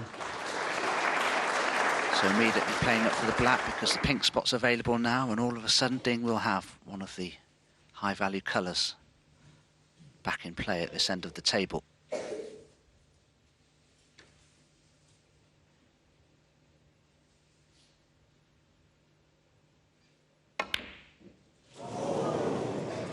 Would you believe it? Ding Junhui 16. The curse of the routine miss pot strikes again for Ding.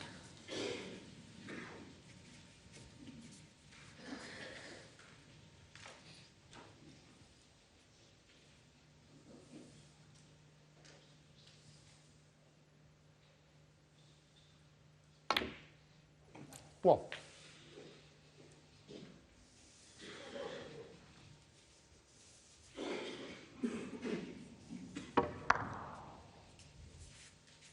And that wasn't just missed, that was badly missed from Ding's point of view. Somebody with such a straight cue action can only put that down to tension and pressure.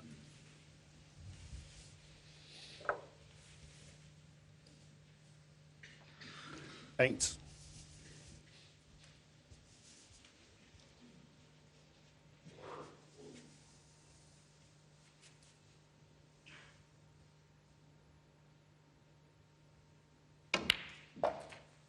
No. Well,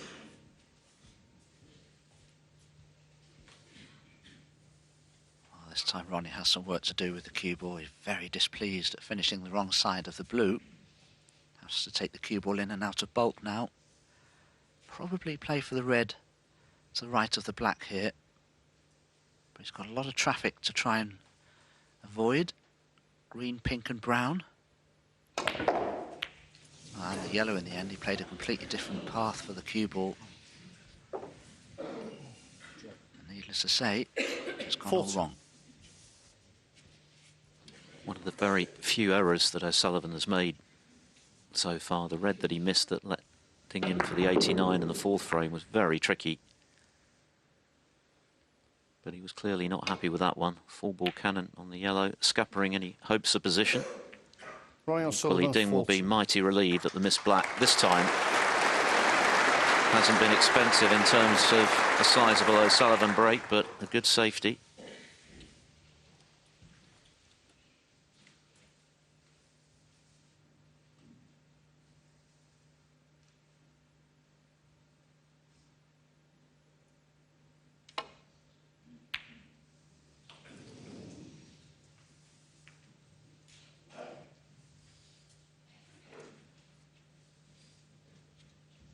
A definite half chance for Ding, as this red that's next to the black is for Ronnie into the left corner. What? No problem at all. Well, he won't be on green or pink. And the brown is surely far too acute an angle. But Ronnie can certainly put Ding in trouble here. Ronnie O'Sullivan 1.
It's a terrific body game from O'Sullivan. Had to connect just right. It was a thin clip into that corner pocket.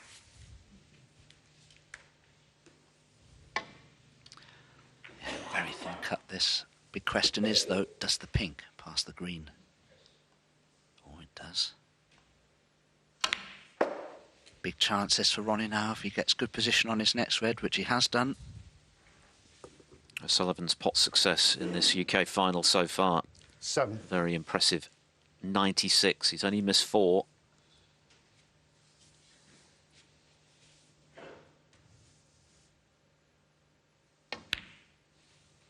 Eight.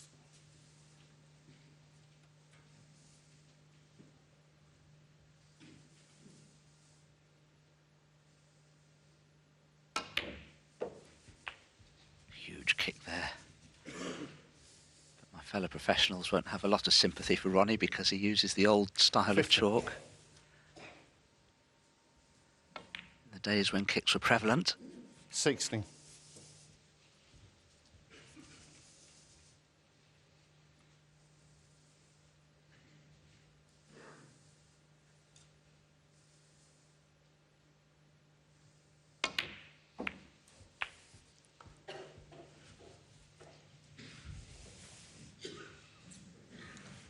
$23.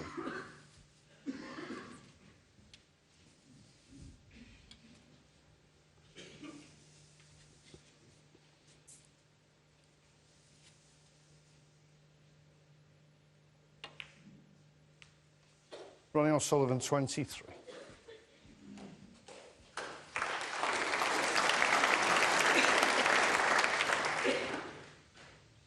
.3 lead, 67 left.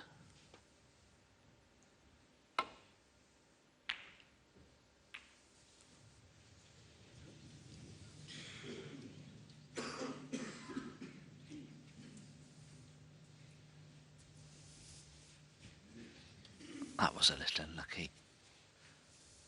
Cannon the red 4 ball towards that right corner. Just one good positional shot now. That's what Ron is looking for. 1. Dean will be relieved.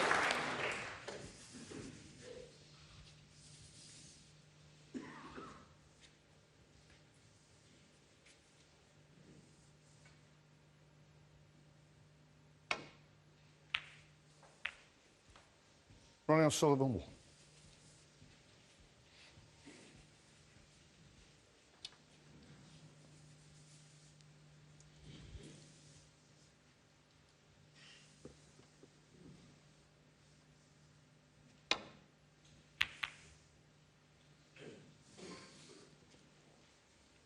Ding started this championship in 17th place, having been knocked into the qualifiers by Zhang Anda's heroics at the International Championship, but he's up to 12th now provisionally for getting to the final. And would go back into the top 6 were he to win the final. He was the world #1 back in 2015. Very good safety. Sullivan keeping the pressure on.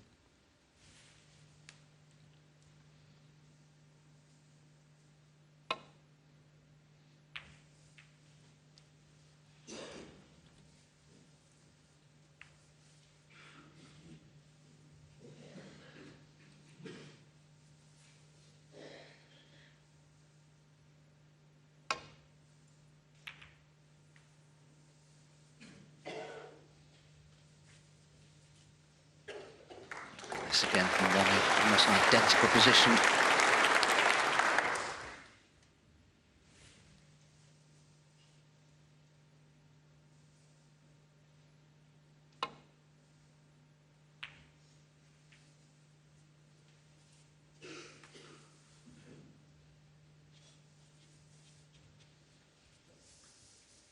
Ronnie will be a little more careful though with this shot. He can get the cue ball back to a similar position behind the green, but just need to be careful where this red finishes.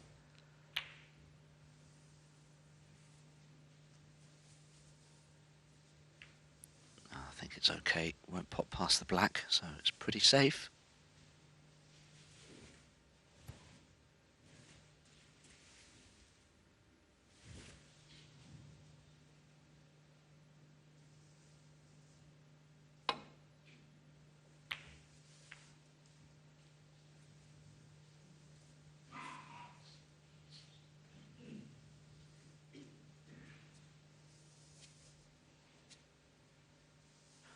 Red of the three next to the black.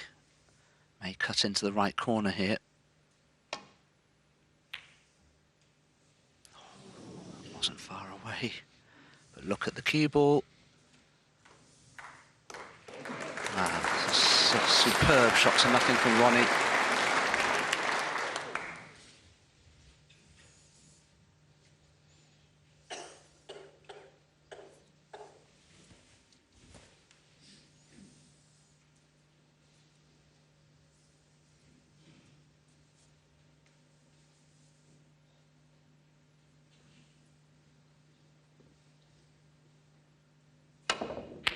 Oh, what a shot. Breathtaking from Ding to pot his way out of trouble and to give himself a chance to win the frame. Well, that's got to be one of the best shots we've seen in this whole championships, to play it with that much pace. Now he's got O'Sullivan bang in trouble, and in one moment of inspiration, balance of power in this frame has changed. What a connection from Ding. Do you know, he even raised the butt of the cue in the air there.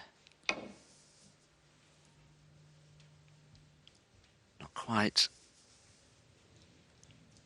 Foul and a miss. Ding Junhui 4.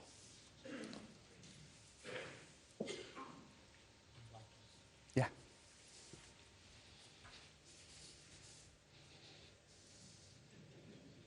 Having the cue ball clean, which suggests to me that he's about to take this red on. Should be on the black to the opposite centre pocket if it goes in.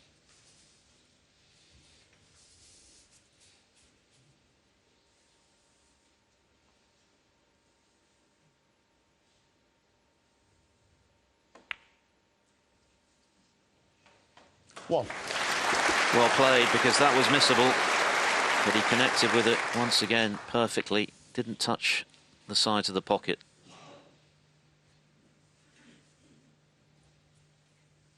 Needs another good one.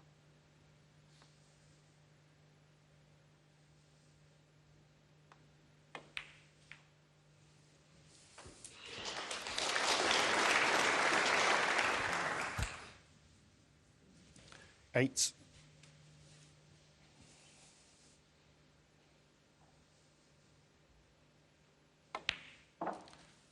Nine. This black, red-black would put him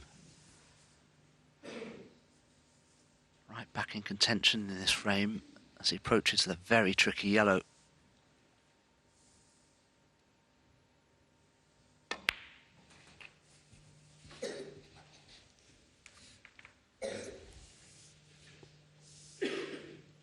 $60.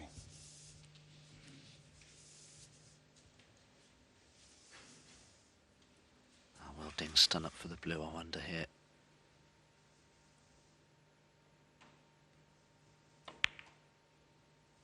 $70.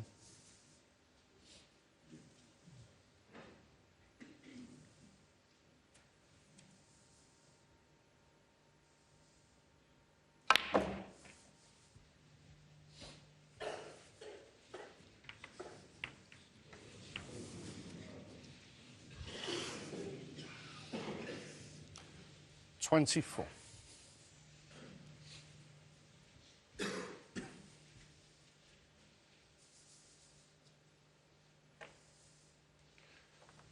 Ding Junhui 24. Yeah, sure. Disappointing end to that little break that has got Ding back into contention. Well, Phil, that's such a poor shot. It could actually cost him the frame. Ronnie would be bitterly disappointed if he can't affect the snooker from here.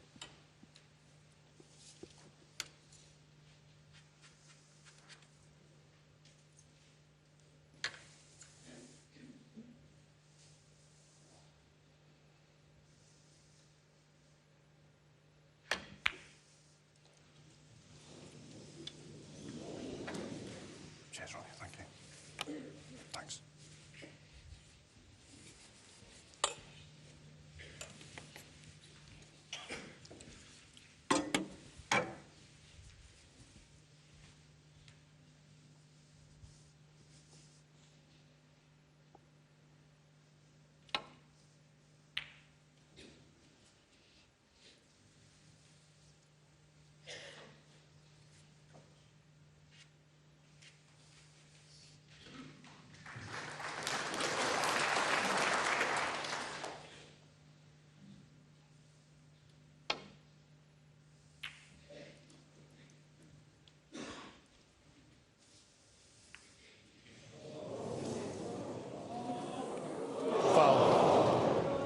Ding Junhui 4.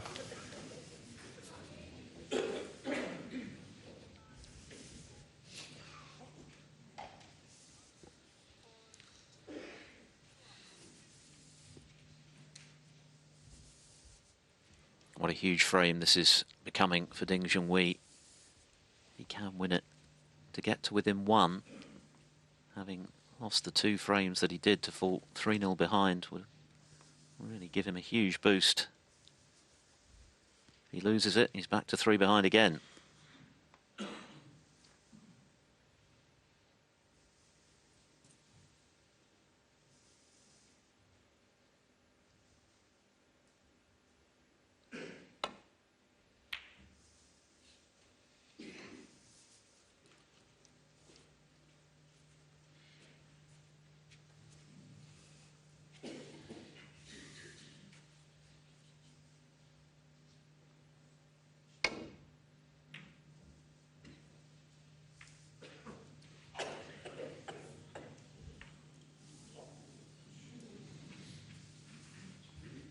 Very lucky there, Ronnie O'Sullivan.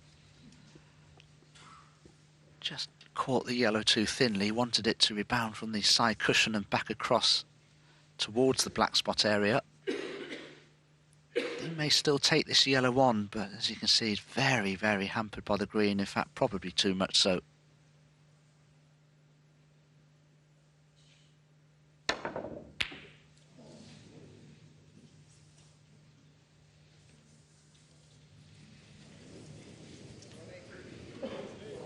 So Ding leaves the yellow. O'Sullivan 9 behind, colours left. 2. By far and away the scrappiest frame of the final so far, but what a vital one.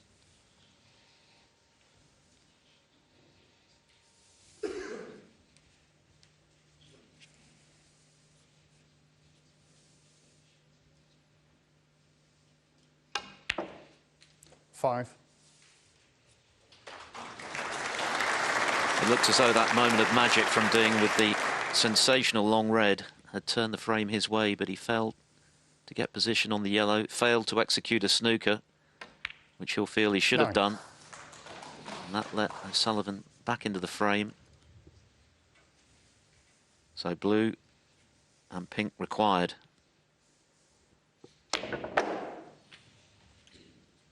$40.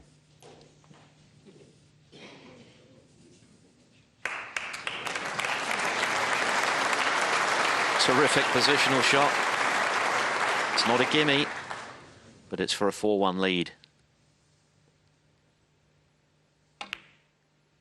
No problem. Another hammer blow for Ding Junhui.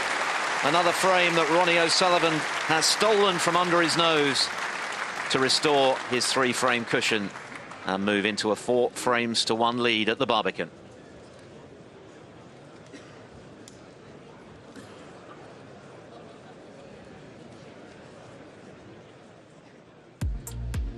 Now, during the mid-session interval, of course, we had the draw for the 2024 Masters. And here it is, plenty of mouth-watering matchups in store. There always are at the Masters. It's the creme de la creme, of course.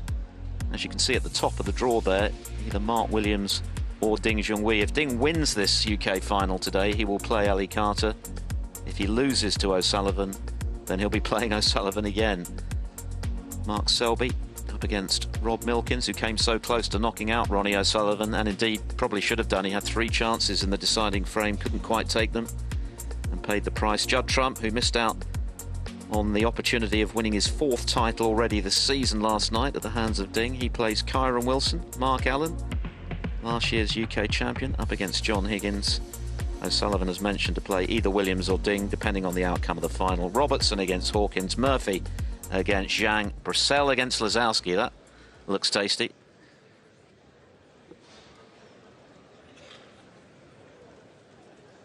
Ronnie O'Sullivan has won 3 frames he might easily have lost this afternoon, and that's why he's 3 clear at 4-1, with 3 more to come in this opening session. Another setback for Ding just now, losing on the final pink after that quite brilliant long red. Looked as though it could turn the frame his way, but it wasn't to be. And so the 7 times champion turning the screw and eyeing a commanding lead at the end of this session. 10, remember, is the target. £250,000 goes to the winner with the equivalent points.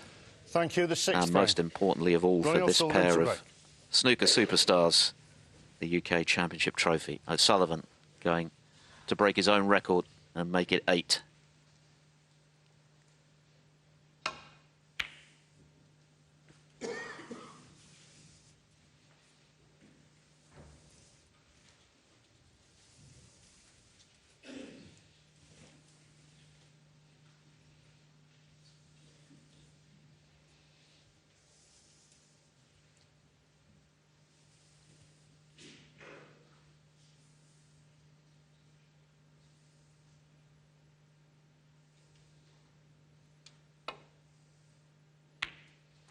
Well, that's absolutely wonderful from Ding, particularly given the disappointment he must have been feeling having lost that 5th frame.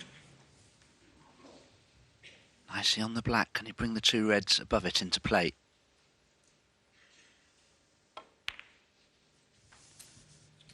Oh, that didn't work out as intended. 8.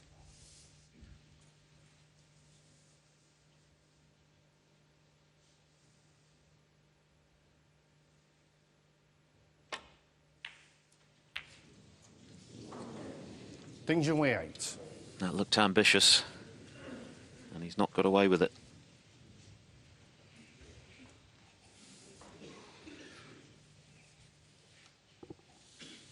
Maybe the near misses in this final so far beginning to take a bit of a mental toll on Ding. 1.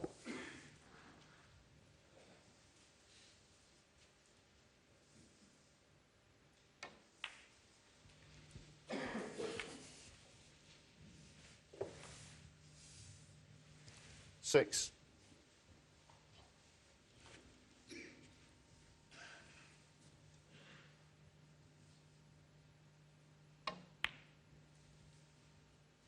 7. Ronnie has the angle on the black to play all kinds of shots here, really. Decides, though, to go into the reds. Hang on, there's a red going in, and it's gone in. Wow. Ronnie can take 40. Some solace from the fact, though, I don't think it'd have been on a red anyway. Oh, I didn't see it, sorry. OK, yeah. The referee didn't spot the red going in.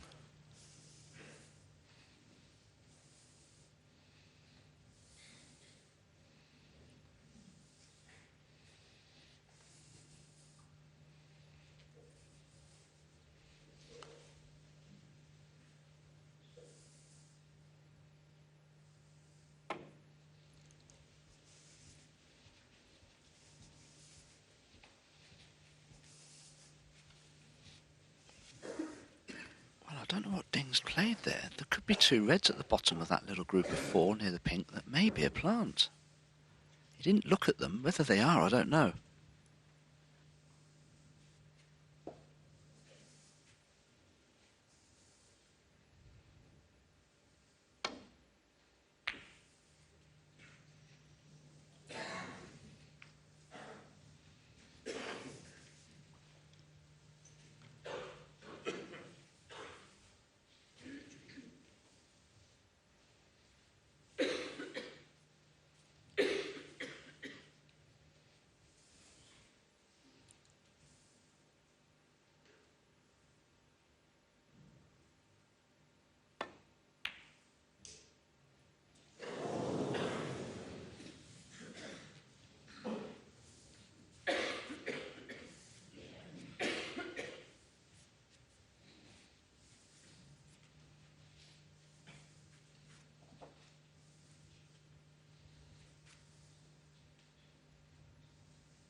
Audible encouragement for Ding.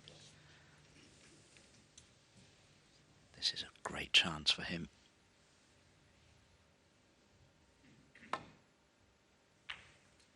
One.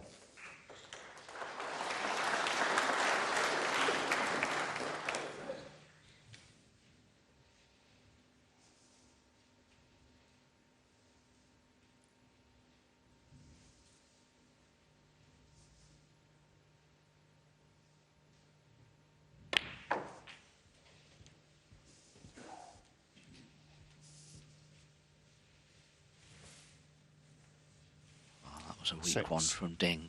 Long, long way short of his intended position. Can still pot the red to the left corner, but it's at least twice as hard as it should have been.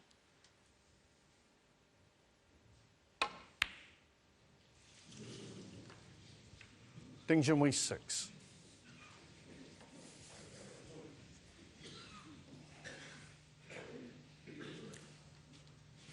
He's taken a lot of blows already in this final. 3 frames he'll feel he should have won. That have gone astray and have put Ronnie O'Sullivan in this, at the moment, commanding position, which he's now threatening to further extend.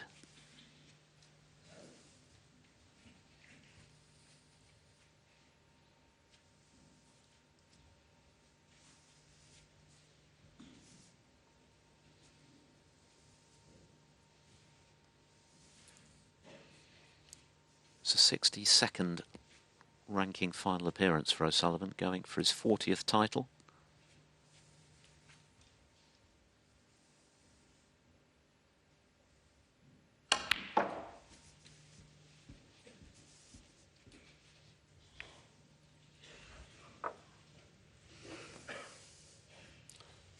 Four.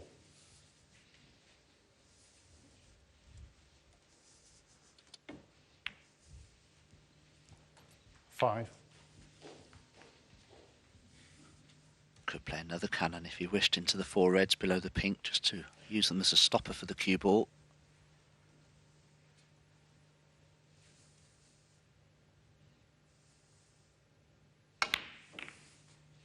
Oh, it's been a bit unlucky there. Very awkward cueing this.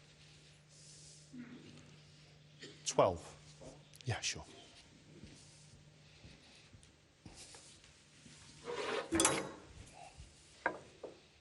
Particularly with the bridge rest, this is not nice.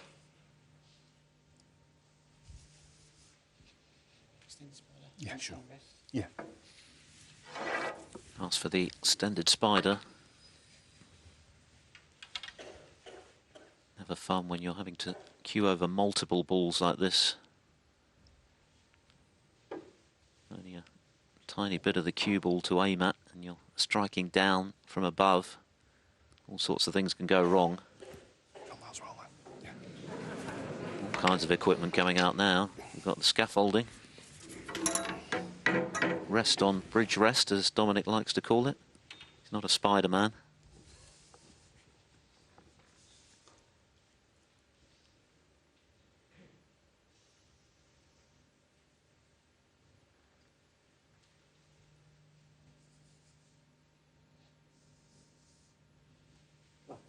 Thank you, Ronnie. He's touched the red. So at the end of all of that, it's foul 4 away. Applause from the crowd for the honesty. Ding back at the table.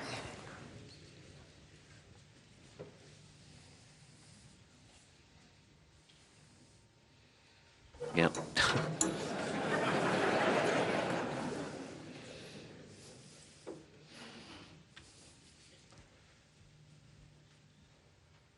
So now Ding's got the same shot.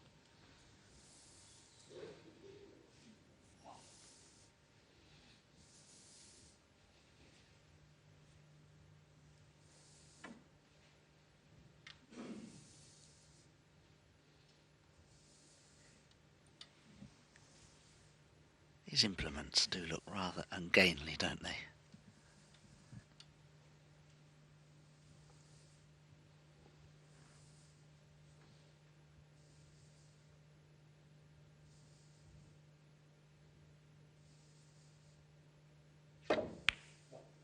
Excellent, really good.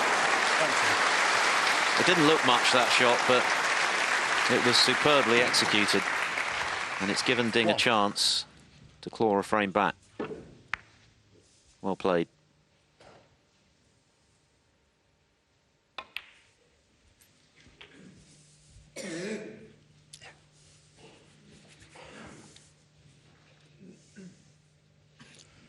Eight.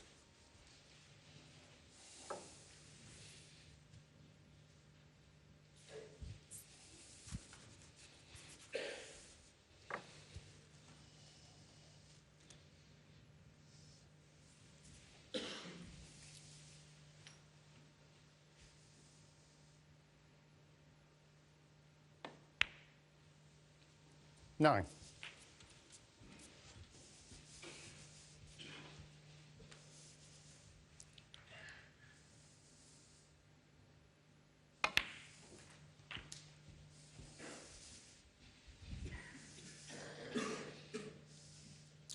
$60.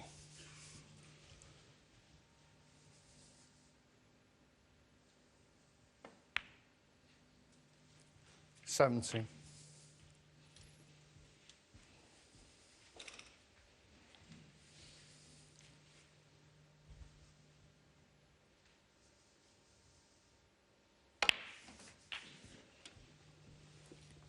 Ninth on the all-time list of ranking event winners, Ding Junhui with 14. He hasn't won one since he last won this in 2019, 4 years ago.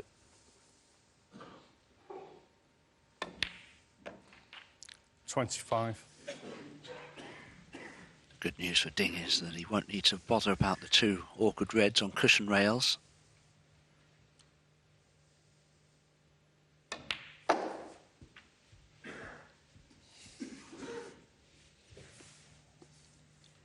$30.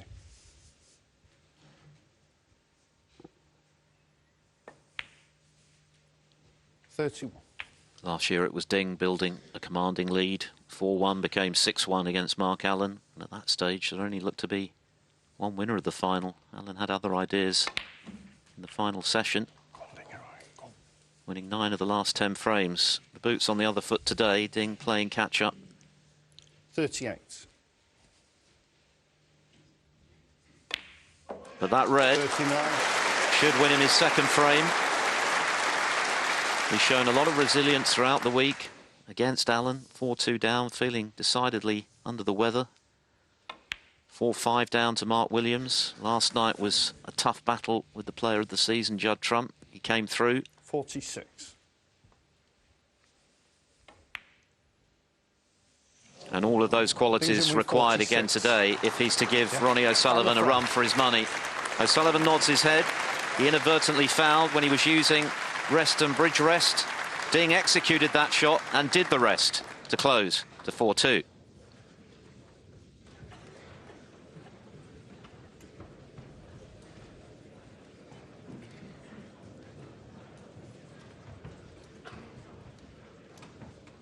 So quite an eventful frame. Let's have another look at what was a very awkward shot that Ronnie O'Sullivan initially attempted with the spider or bridge rest, with the rest perched on top. But as he went to play it, he caught the red with the shaft of his cue. As you can see, it rocked back and forth, immediately owned up, and that allowed Ding the chance to play it. And after a bit of thought, he played it very well, Dom. Well, he did. Ronnie initially looked to play it with the extended bridge and changed his mind for the bridge. Interestingly, though, that Ronnie actually declared the foul there. He saw it or felt it, but the referee didn't see it.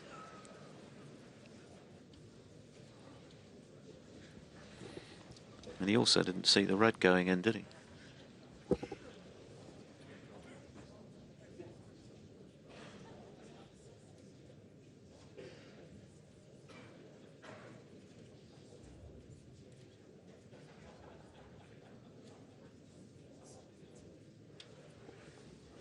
Ding Junhui stays in contention by winning the 6th frame. Ronnie O'Sullivan 4-2 in front. 2 more to come this afternoon, of course, and a possible 11 this evening. Our second session to decide who will be crowned 2023 UK champion. Our coverage gets underway at 6:45 UK time. Rachel Casey and the team to discuss what's happened this afternoon, to look ahead to the final session, and they'll be underway shortly after 7 o'clock UK. That's 8 o'clock Central European time. A vital frame, of course, for Ding to win. He's had a few setbacks this afternoon that could really have hurt him, but he's managed to hold firm by reducing the arrears to 2.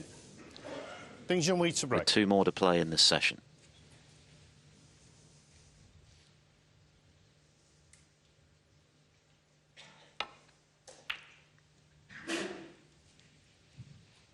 I think realistically, if Ding can share the remaining 2 frames of this afternoon session and just go into this evening session with a 5-3 deficit, that's easily retrievable, but anything worse, then there won't be as much pressure on Ronnie O'Sullivan.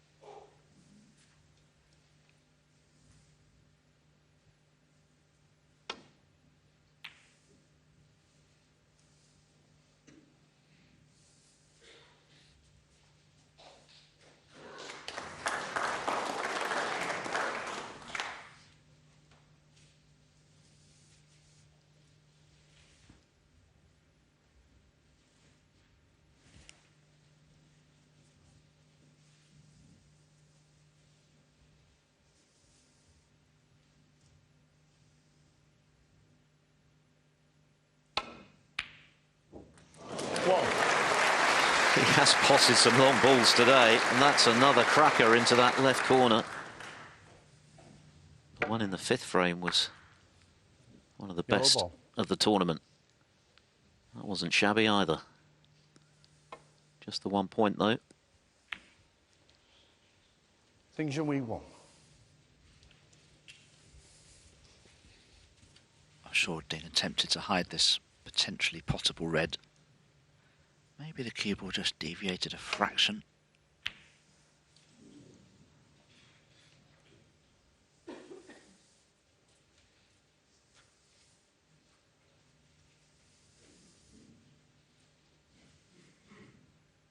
See some of the frame scores there. That second frame was the key one, wasn't it? Ding missed that pink to the right centre when he looked set to level up at 1-all. Another terrific pot, and this time he's held for the black. Wonderful potting from range from Ding.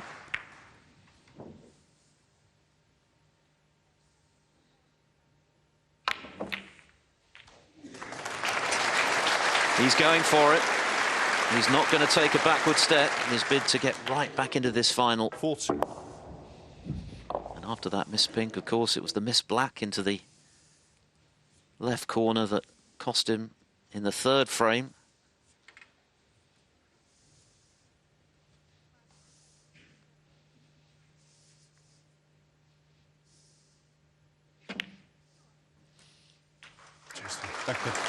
These are encouraging signs for Ding. 4-1 behind, having lost yet another tight frame. Right. He's responded well.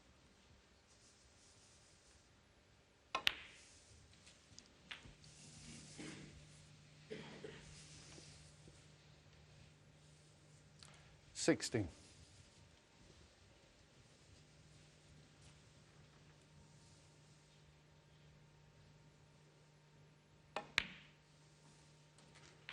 $17.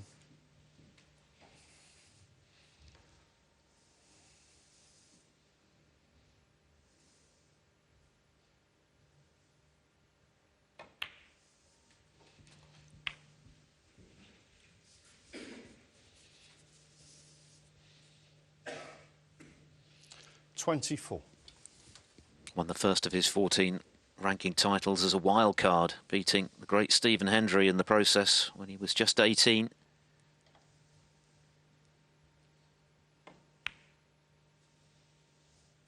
$25. He's had to carry the hopes of a nation ever since.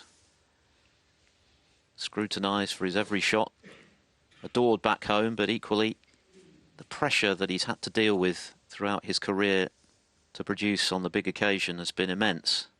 It's been a difficult journey for him at times, but how well has he handled it? And he's emerged on the other side, still one of the top players in the game. 30. Wonderful CV, just the World Championship that's missing.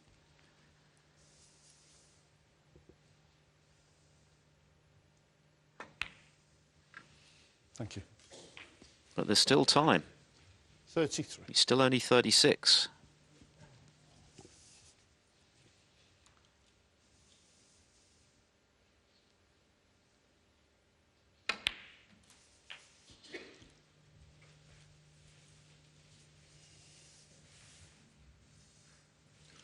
$40.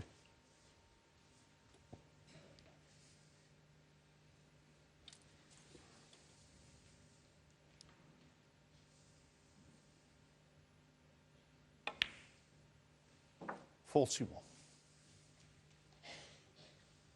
Ding's positional play remains absolutely faultless, really.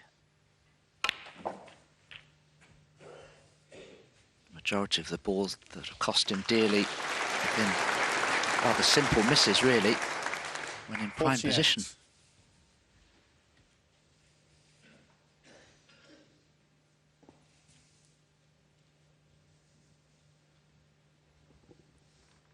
How different the scoreboard might have looked 49. had he taken those chances, but that's gone now. He can't change that. What he can do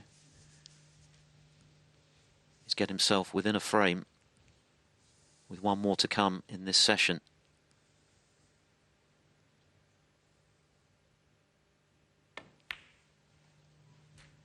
Go on, then, you're right.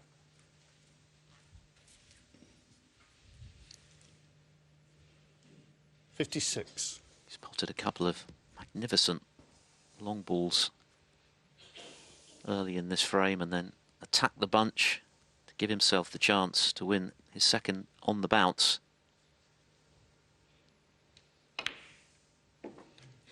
57. Yes, you're absolutely right, Phil. Some of the long pots we've seen from Ding have been nothing short of spectacular, really. He really is cueing magnificently. But he's just dealt himself a couple of severe psychological blows. Is the blue going to reach? Oh, my goodness. I don't think Ding was sure. The crowd weren't sure. Just about 62. had the weight to disappear.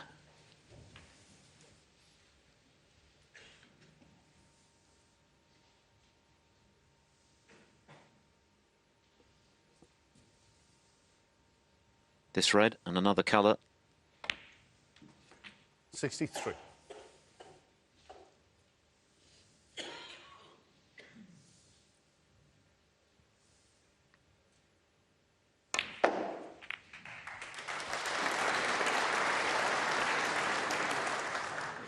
Didn't hold back on frame ball, looking for position. It's not quite worked out, 69. but there's only 67 remaining, so Sullivan needs one snooker as things stand.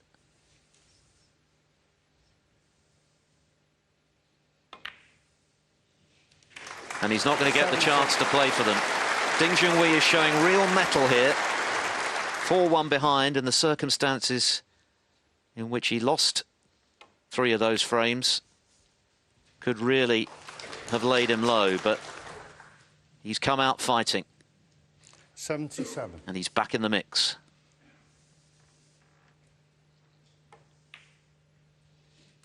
$78. Yes, and now a 5-3 deficit is guaranteed at worst. He'll be gunning for 4-all. What a result that would be from 4-1 behind.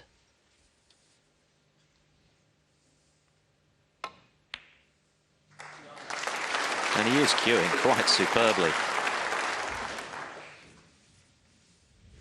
Long game, short game. 80. He's looking $1 million. It was just those 2 errant pots that proved so expensive, and then of course lost a tight 5th frame which might have won, but he's not allowed himself to get down 86. about that. He's just focused on what he can influence, what's ahead of him, 87. not dwelt on what he can't.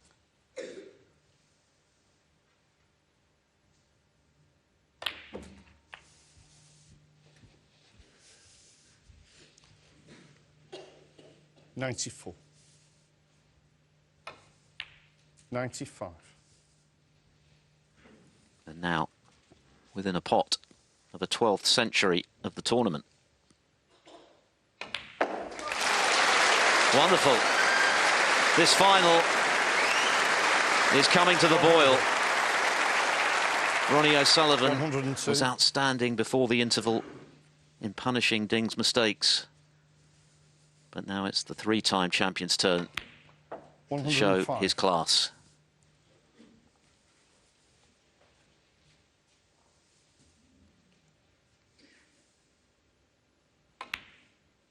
$109.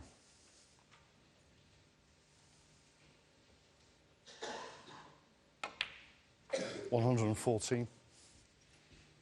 Not just the break, but the intent from Ding. So impressive. He's not cowed by the prospect of trying to topple O'Sullivan in a big final here at the Barbican, and he's right back in contention. Back-to-back frames for Ding. A superb century. O'Sullivan leads 4-3.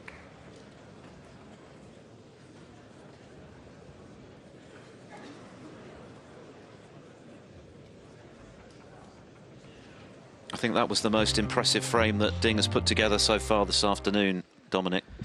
Yes, absolutely. He's finally managed to forget, I feel, the easy balls that he's missed that have cost him so much in this match. And he's able to focus once again on the task in hand. Just shows, though, doesn't it, as a snooker player, importance of being prepared for nothing and everything. That was a terrific pack opener. Just look at the action on the cue ball here as it forced itself through the reds. Wonderful shot.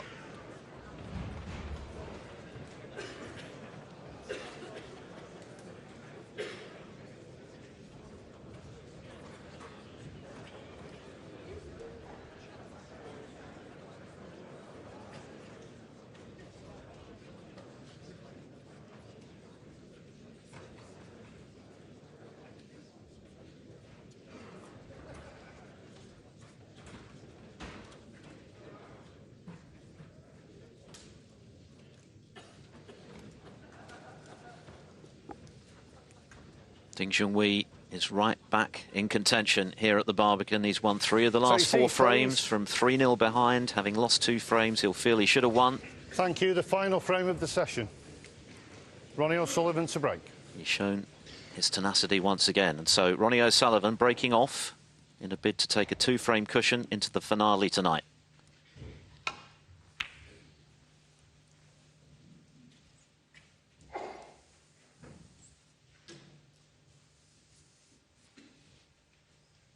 The interesting thing for me here, Phil, is that Ronnie O'Sullivan, unless I'm mistaken, hasn't made a 30 break since we came back from the interval. Perhaps that's something to do with the reason he's lost the last couple of frames.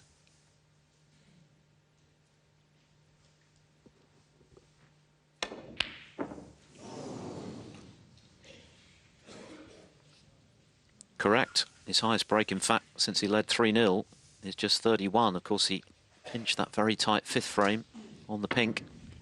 Ding at it again from long range. He got very close.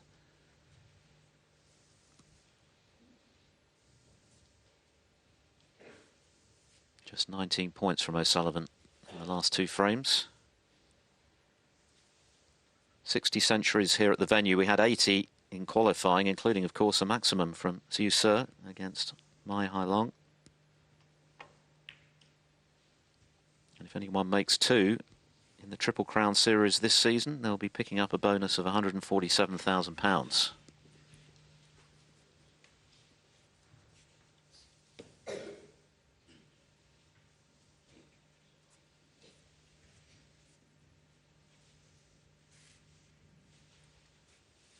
Needless to say, this is a very important frame for both of these players. Ding will be absolutely thrilled to go into this evening session level at 4-all. Ronnie O'Sullivan would be very disappointed, you'd feel.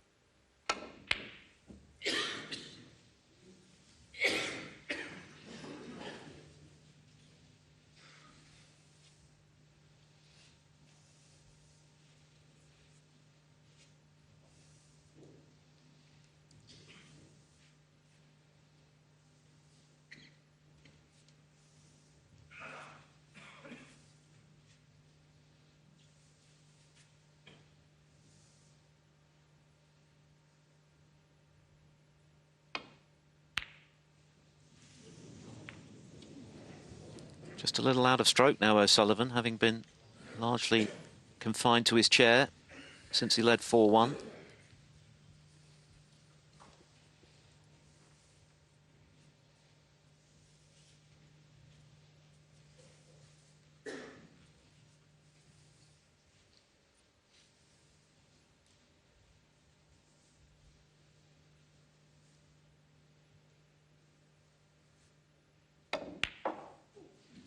1.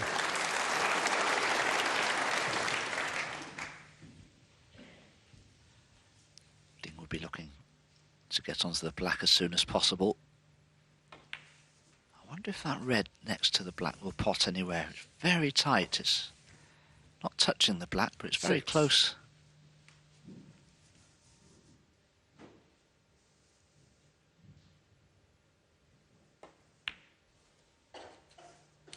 Seven. I think Ding has shown how he has matured as a player down the years in this final today. In previous periods of his career, those errors he made that cost him a couple of frames would have affected him very negatively and might well have cost him 40. any chance of winning a final like this. Not anymore. 50. He's always found inspiration here at the Barbican. 3 titles, runner-up last year, back in the final this. And now, within sight of restoring parity, and what a result that would be from 4-1 behind. 23.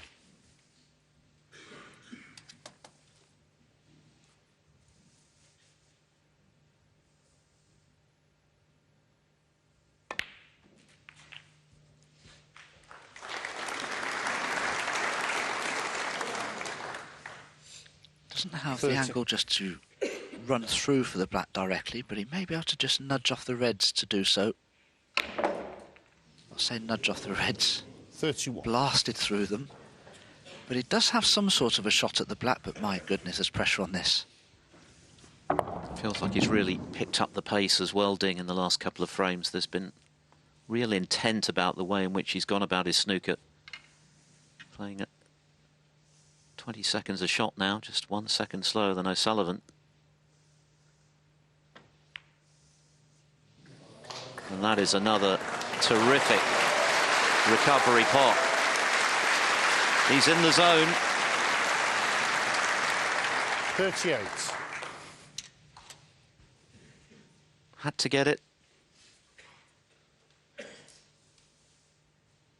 Has to keep getting them now, though.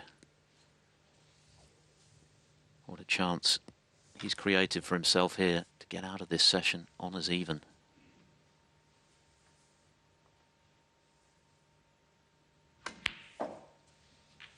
Thank you. When you're playing as well as Ding is and scoring heavily, 39. and you're feeling good, it's much easier to be focused and concentrated and be in the zone, as sportsmen like to say. But when you miss pots that cost you dearly, getting back in the zone can take quite a while.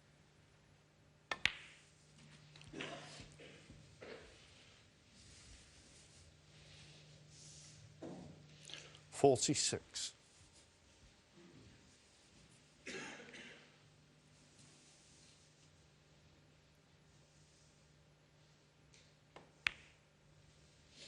$47.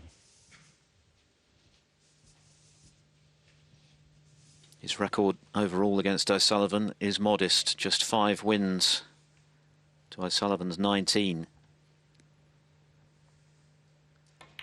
He went nearly a decade without beating him. But I think a psychological barrier was well and truly broken with his 54. victory over 25 frames at the Crucible. He's beaten him in the 2 previous UK meetings, whitewashed him last year in the quarters. 55. And showing that, far from being intimidated by the great man, he's actually excited about testing his skills against the all-time best cueist.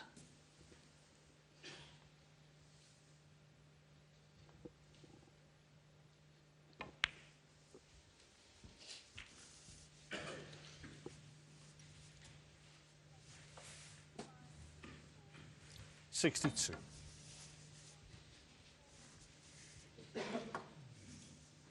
If Ding could make a winning clearance here, he'll be the best part of 300 points or more without reply from Ronnie O'Sullivan. Who described him ahead of this final as the best break builder he's seen. Well, most people would say O'Sullivan is, but when Ding is playing as he is right now, he is a joy to watch.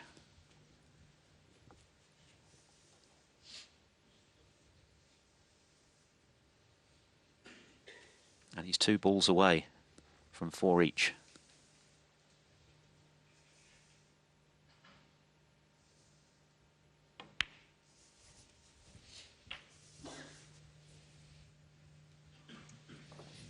Oh, don't tell me. Don't tell me he's gone behind the red. 70, touching ball. Would you believe it? Is it not on a red? Yeah, touching ball, yeah. The body language would suggest not, just clarifying with Rob Spencer that it is indeed a touching ball. Unbelievable, really. On such fine margins, can frames, matches, finals be won and lost. Gonna have to suck it up and play safe.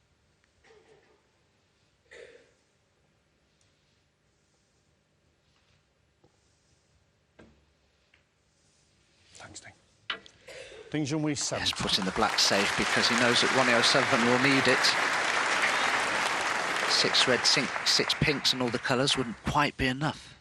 Another beautiful break from Ding, but not quite enough. And we've been here before this afternoon. He knows the job isn't done.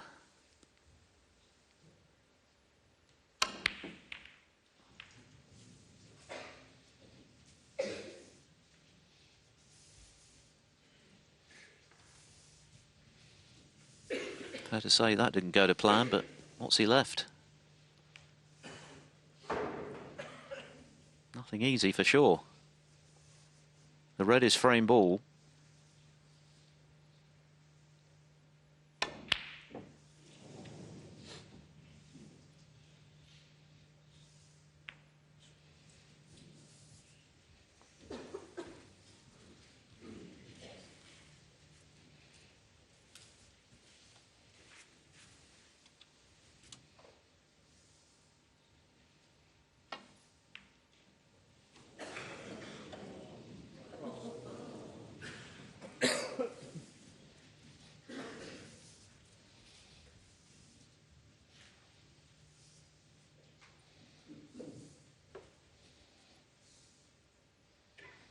Ronnie's hidden that red near the yellow pocket, but I just wonder if Ding can play a red. It's a thin cut towards that one that's over the yellow pocket and going off it somehow.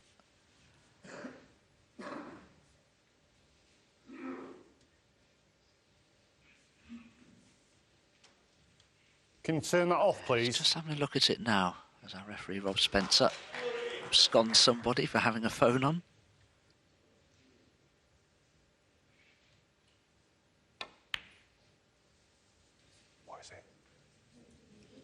Oh, right.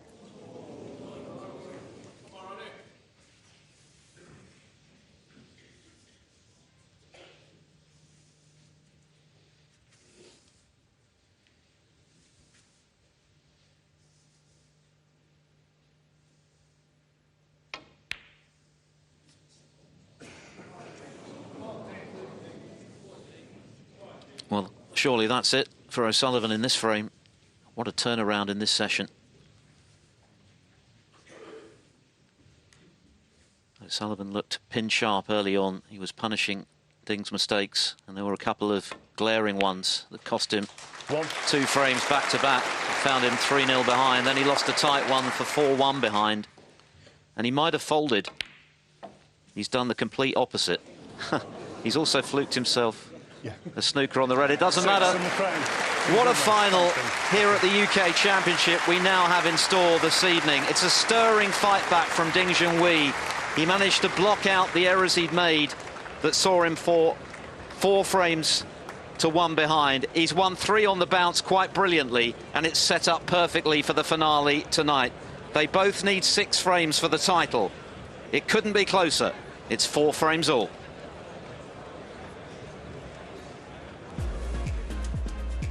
Absolutely, thanks to Dominic Dale and Philip Studd. Perfectly poised indeed. Ding Junhui 4, Ronnie O'Sullivan 4 for this year's UK Championship at the Barbican. Watching on with Neil Foles and Jimmy White. And my goodness, guys, what a match to start with. What a final. And what a night we have in store this evening, Jimmy. Absolutely, perfectly poised. You know, Ding lost a scrappy game to go 4-1 down, and then he's sort of like, you know, just gone for his shots. They've all gone in. He thought, well, I'm going to try and attack. And, you know, every ball's been in the centre of the pocket. And he's like, you know, up for the match, which is great to see. It's not great for O'Sullivan fans because 4-1, the worst you're thinking is 5-3. Well, Neil, you said we were watching on. The Ding was like a man on a mission. He was 3-0 behind after 35 minutes. So he's recovered really, really well. And he shouldn't have been 3-0 down, actually, because he missed two easy colours, a pink and a black. He should have won at least one of those two. 3-0 down and 4-1 down. He's in trouble. But we've seen a very different Ding Junhui today, I think, and certainly this week, as if he's saying, right, I'm at this stage now in my career. I'm not going to be this sort of millimetre-perfect positional player only. He can do all that. He's a bit more cavalier. I mean, some of the balls he knocked in today were...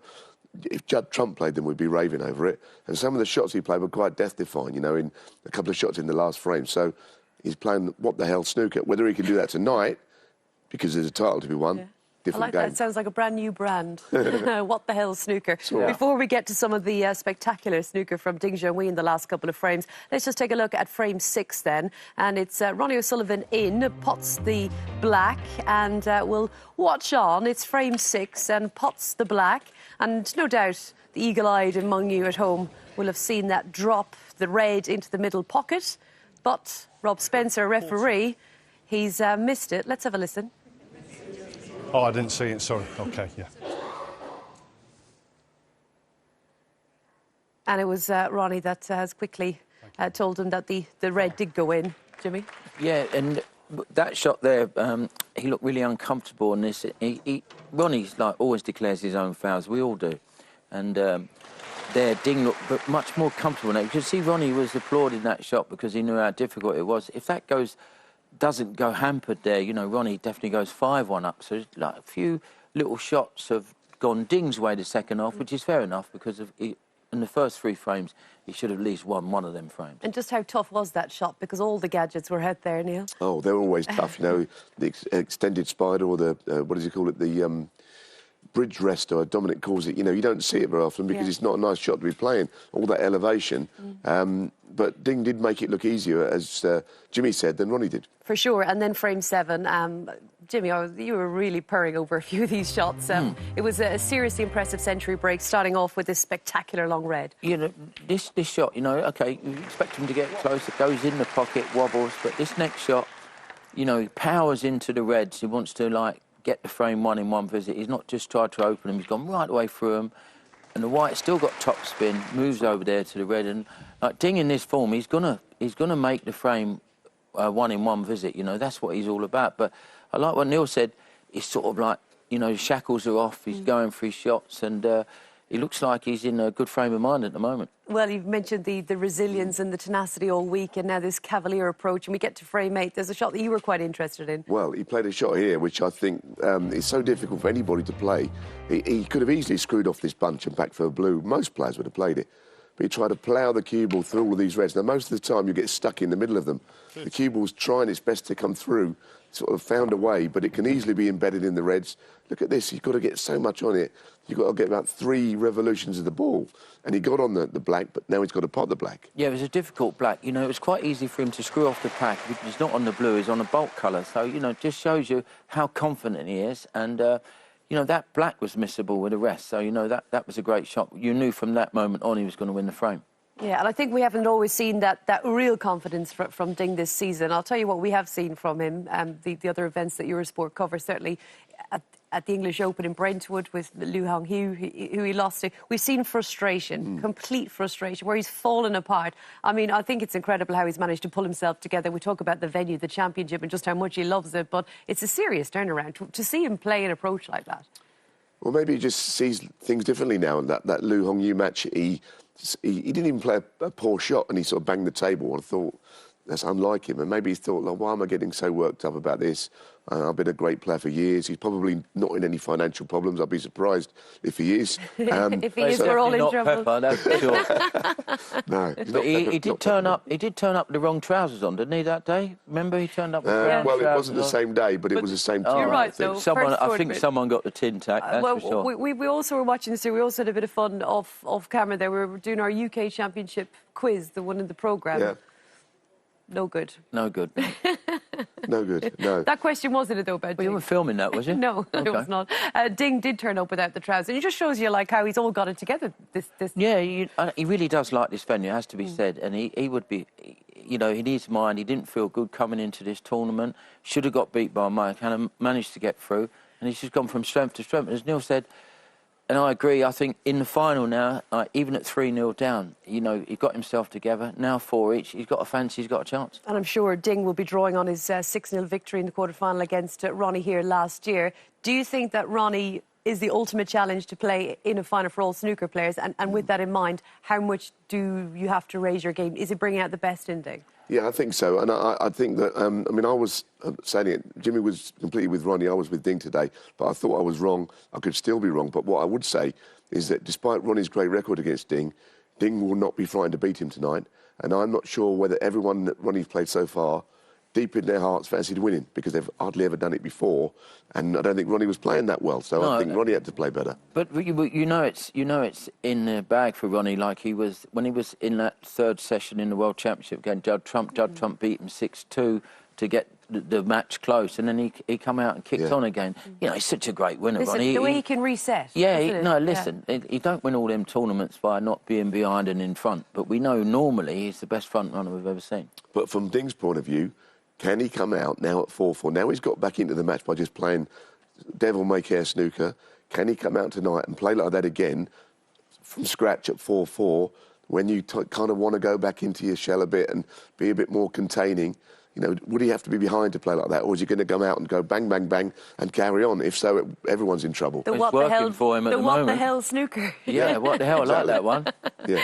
And, of course, if Ronnie is to beat Ding, it will be a rematch at Alexandra Palace. The Masters was done earlier today for the tournament in January. We will be, of course, bringing you all the action live here on Eurosport, and let's bring you right up to speed. We'll get a little bit more stuck in to some of those matches that catch the eye. So Dinger Williams against Ali Carter, Mark Selby up against Robert Milkins. Of course, Robert returning to the Masters, first time since 2015, and we've heard throughout the week just how much it means to him to be in the 16.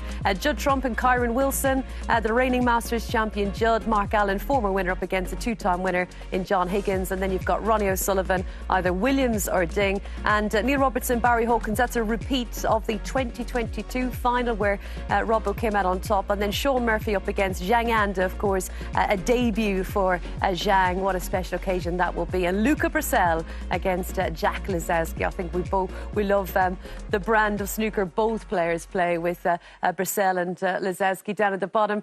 So we just had a quick glance earlier. Now we've been talking more about it. What are we most excited about, Neil? Well, we made a few earlier on suggestions, but I guess it's obvious that the best match really has to be John Higgins and Mark Allen, doesn't it?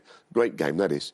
I mean, as you say, they're all like finals, aren't they, Jim? So that is definitely a final. Yeah, Jack Lisowski would have been watching that match yesterday. You know, he'd be delighted to get in the tournament. Saying that to lose, and Ding had to lose last night. So he's got in on merit. So hopefully he can get himself together, Jack, for this tournament coming up, because he did struggle in this UK. I was a bit disappointed with Jack, you know, and we know how great a player he is. Powerhouse match in John Higgins and Mark Allen. Yeah, that's right. Going to be an interesting game. And, of course, you've got two old adversaries there, Judd Trump and Kyron Wilson. Of the two, you know, Kyron's not playing as well as he was maybe 2 or 3 years ago when he had great success over Judd. But the Masters sometimes brings players back into form that have not been doing it in ranking events. Traditionally, that's happened to a lot of players. They've been having a poor season, and all of a sudden, the Masters, they come back to life Neil Robertson, are you listening? Maybe it's his turn. It could be, and speaking to Neil after his defeat here this week, he was saying that he was heading back to Australia. We're not going to be seeing him until the Masters, so I don't know whether he'll be practising out in Australia. But it's a tough time, isn't it? Because you have a lovely time at Christmas, and obviously you don't really want to practice, but it's always at the back of your mind, I'd imagine, Jimmy, as a player over Christmas. We've always spoke about, you know, how professional he is when he is practising, so he must take his cue to Melbourne and hit balls. That would be crazy not to, because you come back, you'd have no chance. Absolutely, you know, he's got to hit balls. He's got to. I mean, the odd thing about Neil, and we're not getting into it now too much, but after the Masters, he's not going to be in a great deal. You know, the Welsh and maybe the World Open, because he's not going to be in any other events. So yeah, whatever he does, good luck to him. And also must mention Zhang Anda, because you know he from absolutely nowhere is in the Masters at the start of the season. You would have said. You would have took 1,001 him being in the Masters, because he had no points and no sign of any form. So well, amazing. It's incredible. I think he said at some point along the way he'd like to get into the top 32 this season. That was his goal, and look what he's managed to achieve. Final in Brentwood, and of course winner of the International. And you can watch all of the action with us here on Eurosport and Discovery Plus from the Ali Pali from the 7th of January all the way through to the 14th. And for us, of course, tonight we'll be returning to crown our winner of the UK Championship, Ding Junhui and Ronnie O'Sullivan. The score is square. It's 4-4, and we'll be back later. I won't be back. I hope Radzy's well enough to be back to check in with you guys live on Eurosport 1 and, as always, on Discovery Plus. 7:45 CE time, 6:45 local time.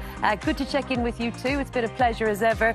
Thanks to Neil, to Jimmy, and as ever, thanks to you. But come back tonight. It's going to be great. We'll see you soon. Bye-bye.